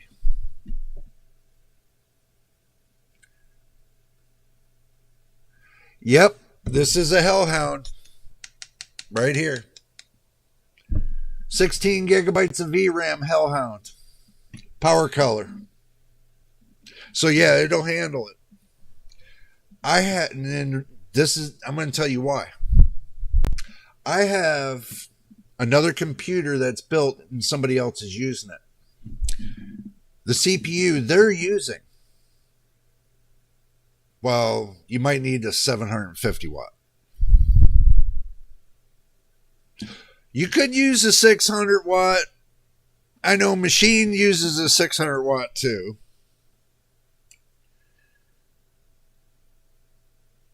But even though you can run a 4070 or 7800 XT, because this is only a 230 watt and this is a 200 watt. The 4070 is 200 watt and the 7800 XT is 230. So it's really not that bad. I'm only using for less than 500 watts with my system. And I'm running it with the 4070. I'm using less than 500 watts. That's my go-to goal mark right there, is 500 watts to keep it consistently, that it doesn't go over 500 watts, that we keep it between 350 and 450. Basically. That's my margin between 350 and 450. So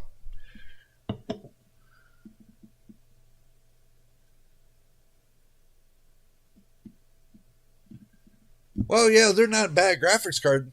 Either one of these two. Those are just, this right here, you can get this for the 7800 XT you can get for $470.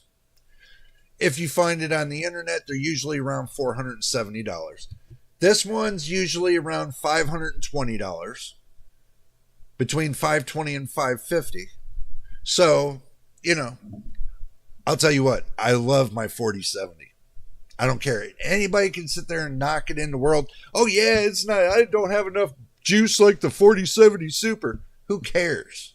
They both carry the same chip, the same GPU die. They both carry the same amount of VRAM. Who cares? 4070 Super is no different than the 4070. Oh, 10%. Yeah, because they pushed the wattage up 30 watts from the 200 watt mark on the 4070. So they push it up 30 watts to get more performance and trick you guys to make you think you're getting a better GPU. 4070 Supers right here, if they unlocked and put 30 more, unlock this up and let it clock up 30 more watts, it'll still do the same thing. And then they say, oh, you know, because this gets this amount of gigabits per second. That's all BS. That's all smoke and mirrors. I did my homework. So, Just to let you know that. Because the 4070 Ti, 4070 Super, and the 4070, they all share the same GPU die. They all carry the same chip. So no matter what you do to that GPU, you're just adding more wattage to it, giving it more power, and it doesn't change anything else. They all remain the same. They all use the same software. They all clock up to the same amount as a 4090. End of story. Simple. 4090, 4080, 4080 Super, 4070 Ti Super, 4070 Ti, 4070 Super, and 4070 all use the same damn software. So, some of them got different processors, which is true. 3 of the GPUs I just named off run the same processor as the 4070. Now, 3 of the GPUs I named off run the same processor as the 4090 or the 4080. So, just think about it. Some say the 4070 Super is 19% performance for 20 watts more. Listen what you just said. For 20 watts more. So if I go and get this unlocked and push it to 220 watts and have it capped off at 220 watts, you think I would get the same performance as a 4070 Super? That narrows the margin all the way down to 3%. So the 4070 Super is only going to give you 3% more performance if you go to change the power on the 4070. That's it. I'm just being honest with you. That's all it's going to give you is 3% more performance. And I said this before. When you're running the same GPU dies, the only difference is that it's clocked differently on the PCBs. They're the same GPU die. You're not getting more performance. You might get 3% depending, but they all carry the same flow. I don't know how much more better I can put that. Just saying.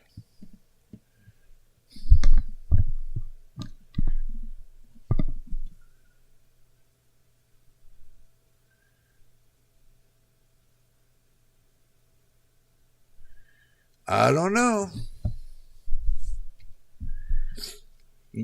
This is where it comes to MTBK. I want you to understand this. If you go over to AMD, the 7800 XT has how many cores compared to the 4070? The 7800 XT's got less cores than the 4070, but the 7800 XT runs 2% faster than the 4070. 2%. And it has less cores. So it really doesn't matter the core size. If you had 1,000 cores, yeah, that would make a difference. If you had 1,500, yeah, that would make a difference. 2,000, that would make a difference. Right. But in between 3,000 and 4,000 cores on the 7800 XT, if I remember right, compared to 5,888 on the 4070,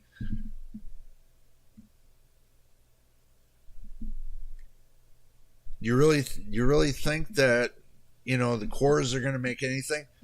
You have to understand this. You're only utilizing 45% of the cores that are already on the processor. Only 45%. Since they're the same CPU die. The only difference is everybody says, oh yeah, they cut them off, they cut them off, they cut them off. Well, you know what they cut it off? The programming. The programming cuts off the amount of cores, unless they do it inside of the die itself. Which I've been hearing from people that they've left everything that's on the GPU unlocked, but on the PCB, they lock it to a certain amount. That's what I've been hearing from people. So, let's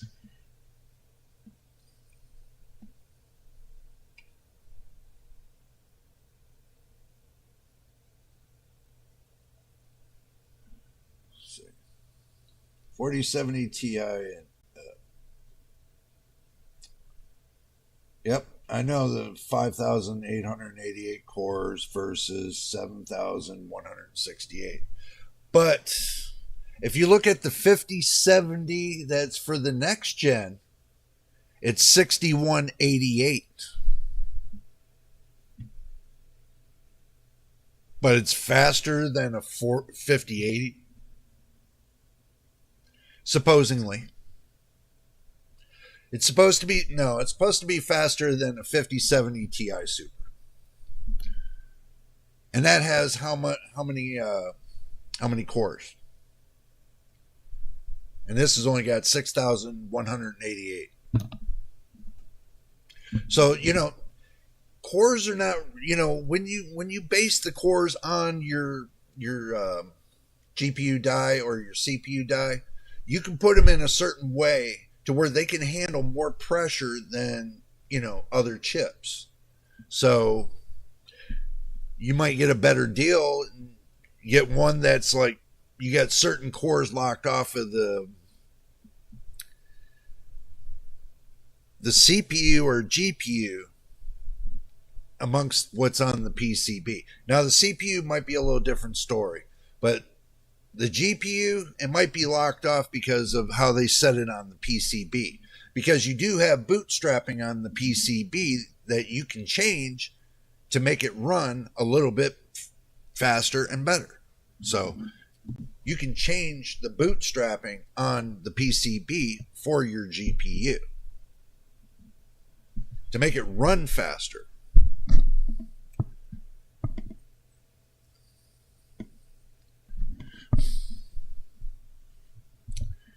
Right. I understand. I do understand.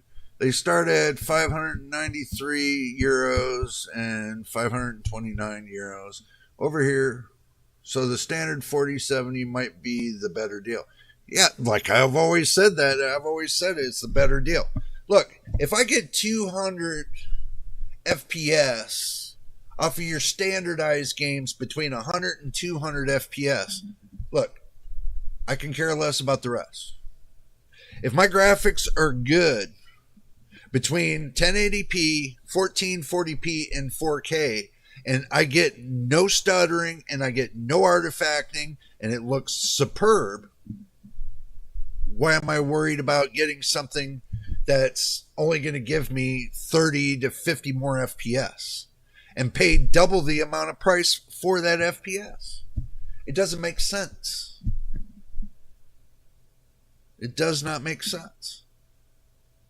Why am I going to go back to a last generation that doesn't have the architecture of this generation, that struggles to keep up with the next generation? Why am I going to do that? It makes no sense. Everybody always goes backwards because they say, oh, I get a cheaper deal on the last generation. And then when they find out that, all the new software that comes up with the new generations and they can't get it with the last generation, what then? What are you going to do then? I could carry my GPU for 5 years, which I got 3.5 years yet left.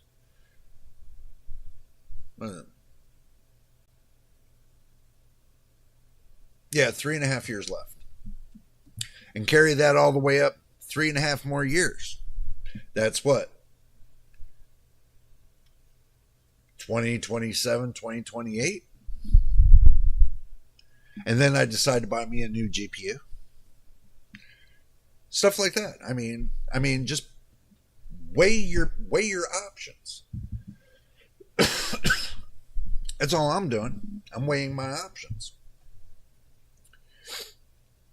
And if I need more support for my GPU, then I have room to upgrade my CPU to give me more performance that will keep my GPU right there at 100% with minimal to no bottlenecking.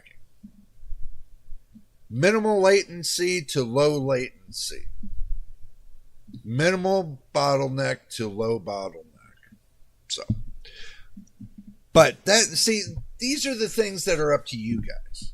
Okay? When you build your PC, you have to make a decision on what kind of processor you want to use and what kind of motherboard you want to use. I always go with the motherboard, is because if the motherboard has more functions, more things that you can switch and change and tweak your CPU right to the last little bit to balance it with your GPU,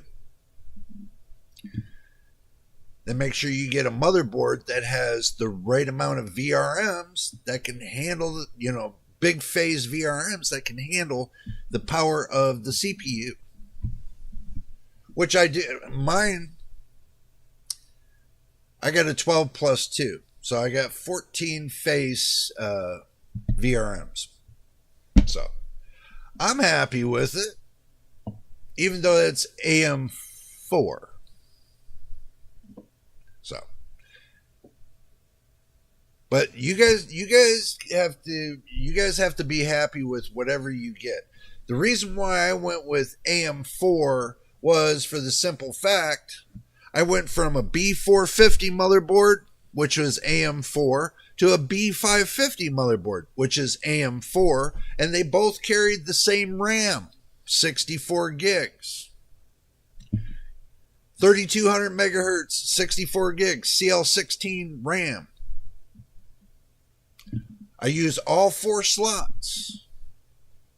So I got a quad channel. It handles. Ed says I got an Asus TUF gaming motherboard. Which one did you get? The gaming Wi-Fi, or which one did you get? Is it a B550 gaming Wi-Fi or a B450 or a B350 or somewhere in between there? Which one did you get? It's always good to hear somebody's got, an Asus motherboard. I got all Asus motherboards, truthfully. I don't have a problem with Asus. Everybody else does, but I don't. I don't have no problem with Asus. It's just when you get up to the AM5, it seems to crap the bed a little bit. But they got that fixed since then. So, and they fixed their RMA too. People are starting to become happy again with Asus. They're standing up as a leader this time instead of sitting in the background and, becoming one of those kids that sit in the back of the bus kind of thing. Asus is coming back up to where they need to be.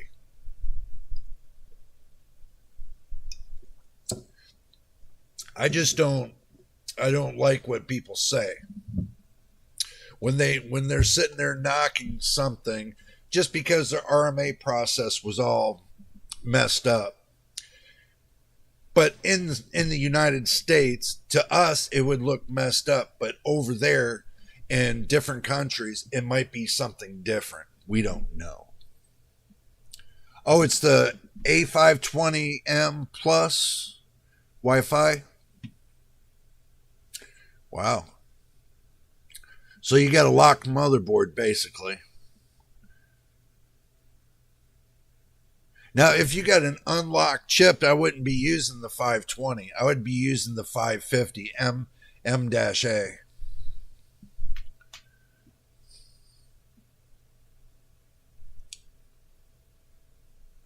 The gaming Wi-Fi motherboard B550. But a 520 is not bad. 520 is not bad.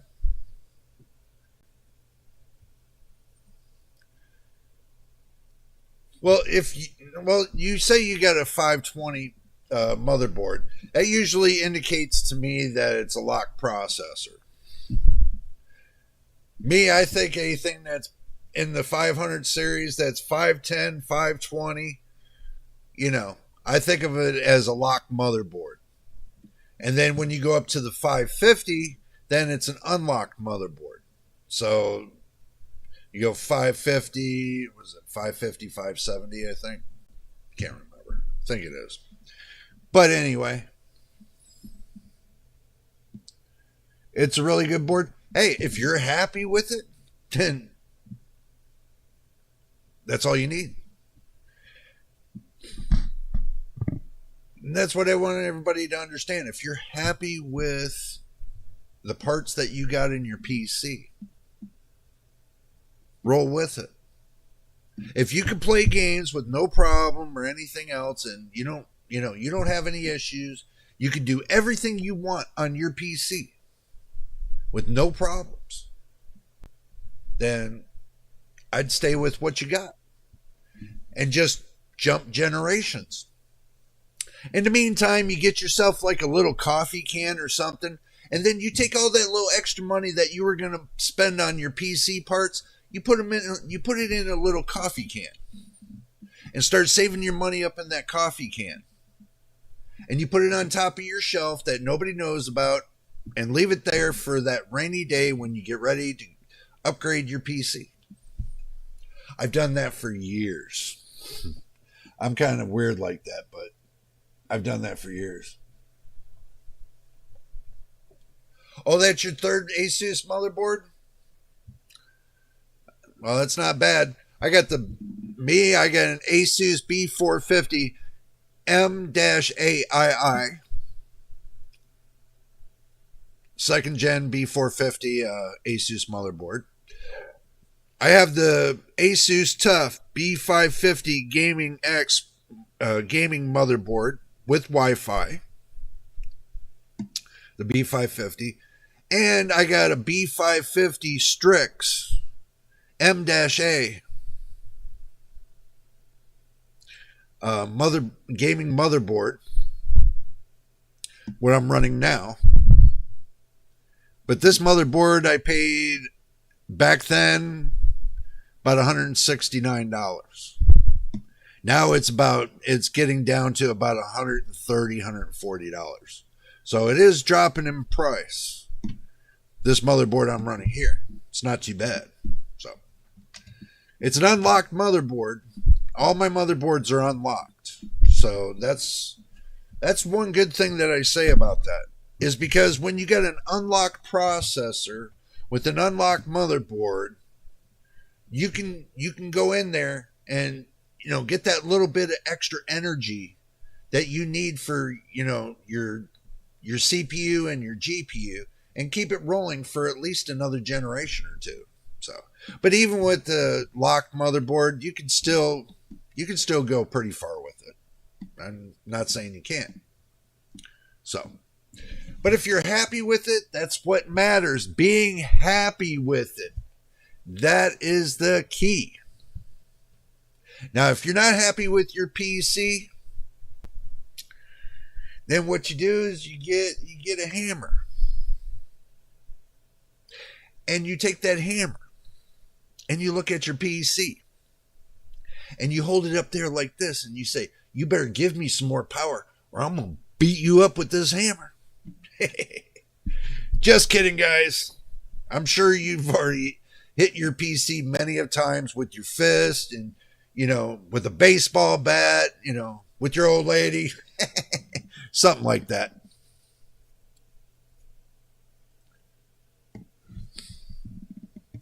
I had the tough B550 plus Wi-Fi 2. Well, that's not a bad motherboard. That's not bad at all.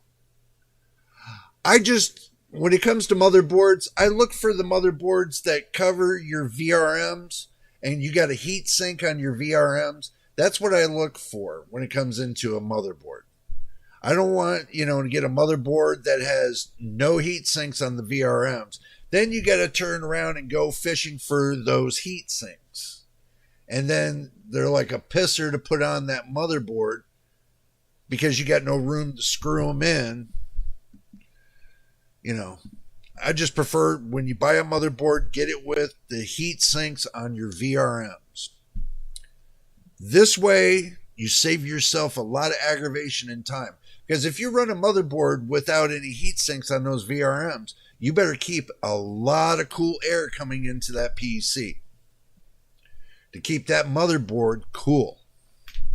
So, just a helpful hint to you all. Anyway, guys, it looks like we're over the 2-hour margin as usual.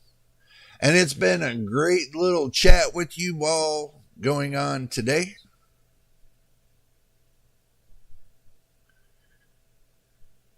MTBK says hardware is safe to make fun of, including hammers. Yep, of course. Of course. Ed says they're my favorite motherboard, B550 plus Wi-Fi 2. Hey, mine are always been the B550M-A.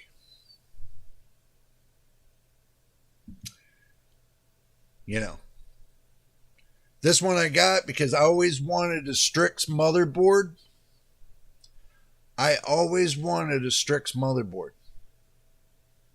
Everybody was talking about the Strix motherboard back then, so I had to get one. And you know what? That was the best thing I did when it comes to the AM4 series. Because now what I can do is I can take it and get a processor all the way up to the 5950X on the AM4. So I could either spend $360 and get me a 5950X and upgrade myself with the new CPU and get me past till 2028, or I could leave it like it is and run with this until 2027. Either way I look at it. So, but I have that room to change out the CPUs if I want to. So that's the good thing, because if I remember right, they said that the AM4 platform has 143 different processors. So got many room for different amount of processors for one motherboard. And I like those options. And then when AM5 gets that kind of option, I can go up to that route too. But I can tell you, I really do want to get a test bench with an AM5 motherboard. Hopefully the AM5 800 series, or they call that AM6.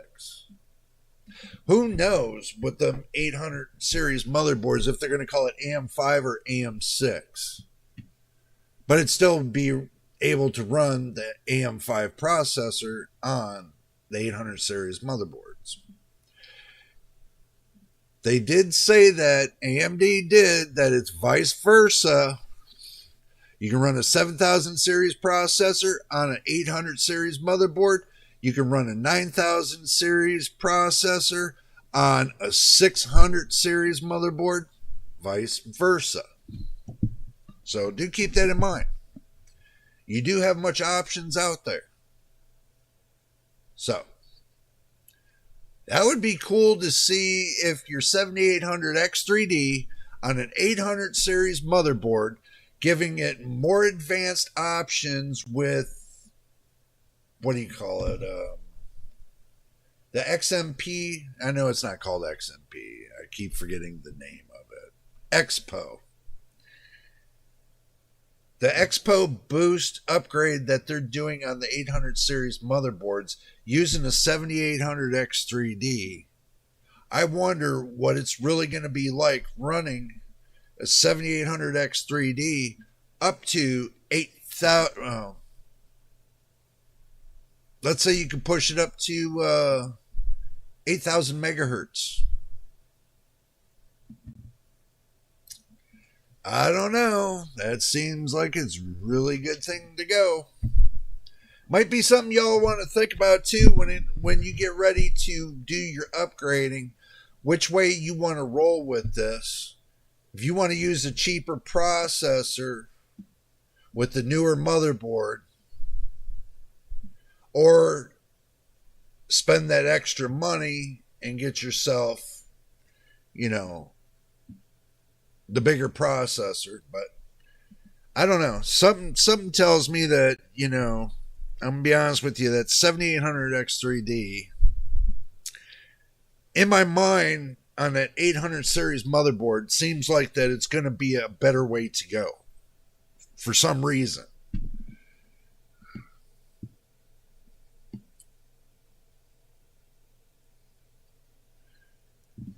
MTBK says 5950X is $324 here. Can't see any 5900 XTs.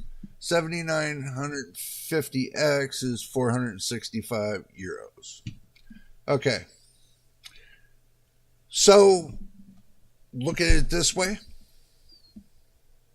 Even if I got a 5950X for 300, let's say, because they're $360 here. I already know that. $361. Because I already looked at the prices. So, if I got a 5950X, max 16 core, 32 threads, turned off the scheduling in Windows, changed a little bit of something, this and that around a little bit, undervolted the 5950X, and pushed that up to max clocks. I don't know. Let's see. I know I'm grabbing for straws here. So, let's see. 5950X specs. I know I'm grabbing for straws. So it says 4.9 gigahertz on the boost clock.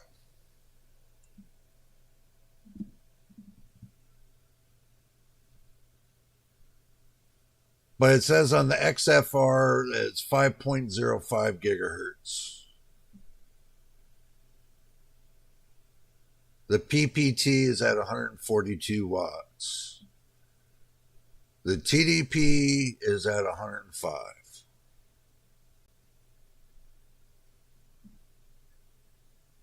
Shit, my motherboard can handle it just fine.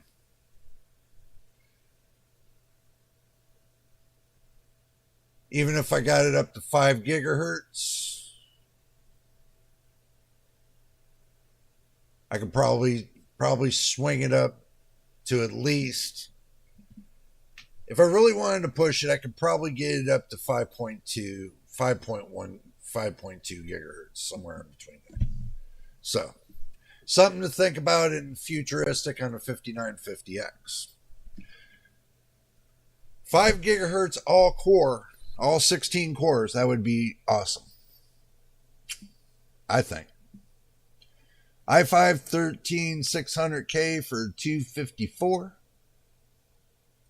12600K for $184. Which is okay. But right now, I don't think anybody's going to be running to Intel anytime soon. With having all that issue, I doubt it.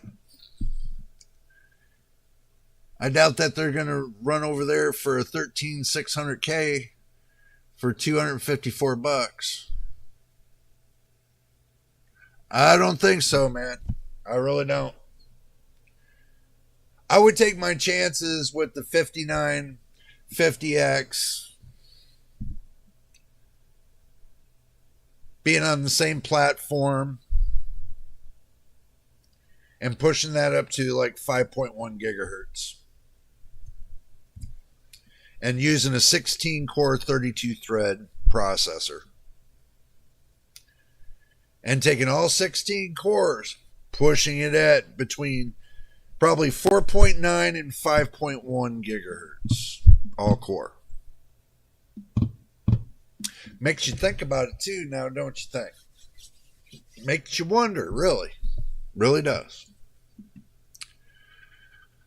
But guys, I want you to keep that in mind because next week, next Saturday, we're going to have more discussions. I know we kind of went off of the rails about Intel and everything else. Look, my live streams, they can go from the topic and we could stretch it off into a different topic. I could go to many topics. So keep that in mind when, you go and you watch my videos. I will go into many different topics, basically all at one time, and try to cover all the bases at the same time. So that's just the way I am. There's much information out there that you got to get into one video. It's a lot of information to get into one video. I know there's some reviewers that take and cut all that extra little information out to get it into one video and give you a 12-minute video that gives you absolutely nothing you're looking for. Don't you hate when that happens? And I do my videos 45 to 55 minutes and try to squeeze every bit of information that I can into the video. So, I want you to keep that in mind. True, Meteor Lake does not have these problems. So let's hope for the best. Intel got something cooking without cooking it. True. Let's see if Intel can put out Arrow Lake with no issues. Let's see if Intel can put Bartlett S out there with no issues. Who knows? But I'm going to cut it right here, guys, and it's getting late. And I just want to say thank you for everybody that's hanged on the video with me tonight. It's been an awesome time with you guys. And also, too, I just want to say thank you for everybody that subscribed to the channel. Welcome to the family once again, and welcome to our community. But I'm going to jump out of here, guys, but we got next week coming up, next Saturday, so be ready for next Saturday for sure. So that way, because it's going to be no holds barred next week. Give you a little bit of a sneak spoiler alert. It's going to be a no holds barred next week on Saturday at 5 o'clock right here on the channel. So I'm going to get out of here, guys, and, y'all have a great evening, great morning, great afternoon, wherever you are. Stay safe, be safe, and we will see. And also, too, I just want to say one thing. If you want to become part of the Discord family, our Discord channel, leave me a message on this video. You can leave me a message on the video and let me know that you want to become part of the Discord family. And I will drop you a link to get on the Discord.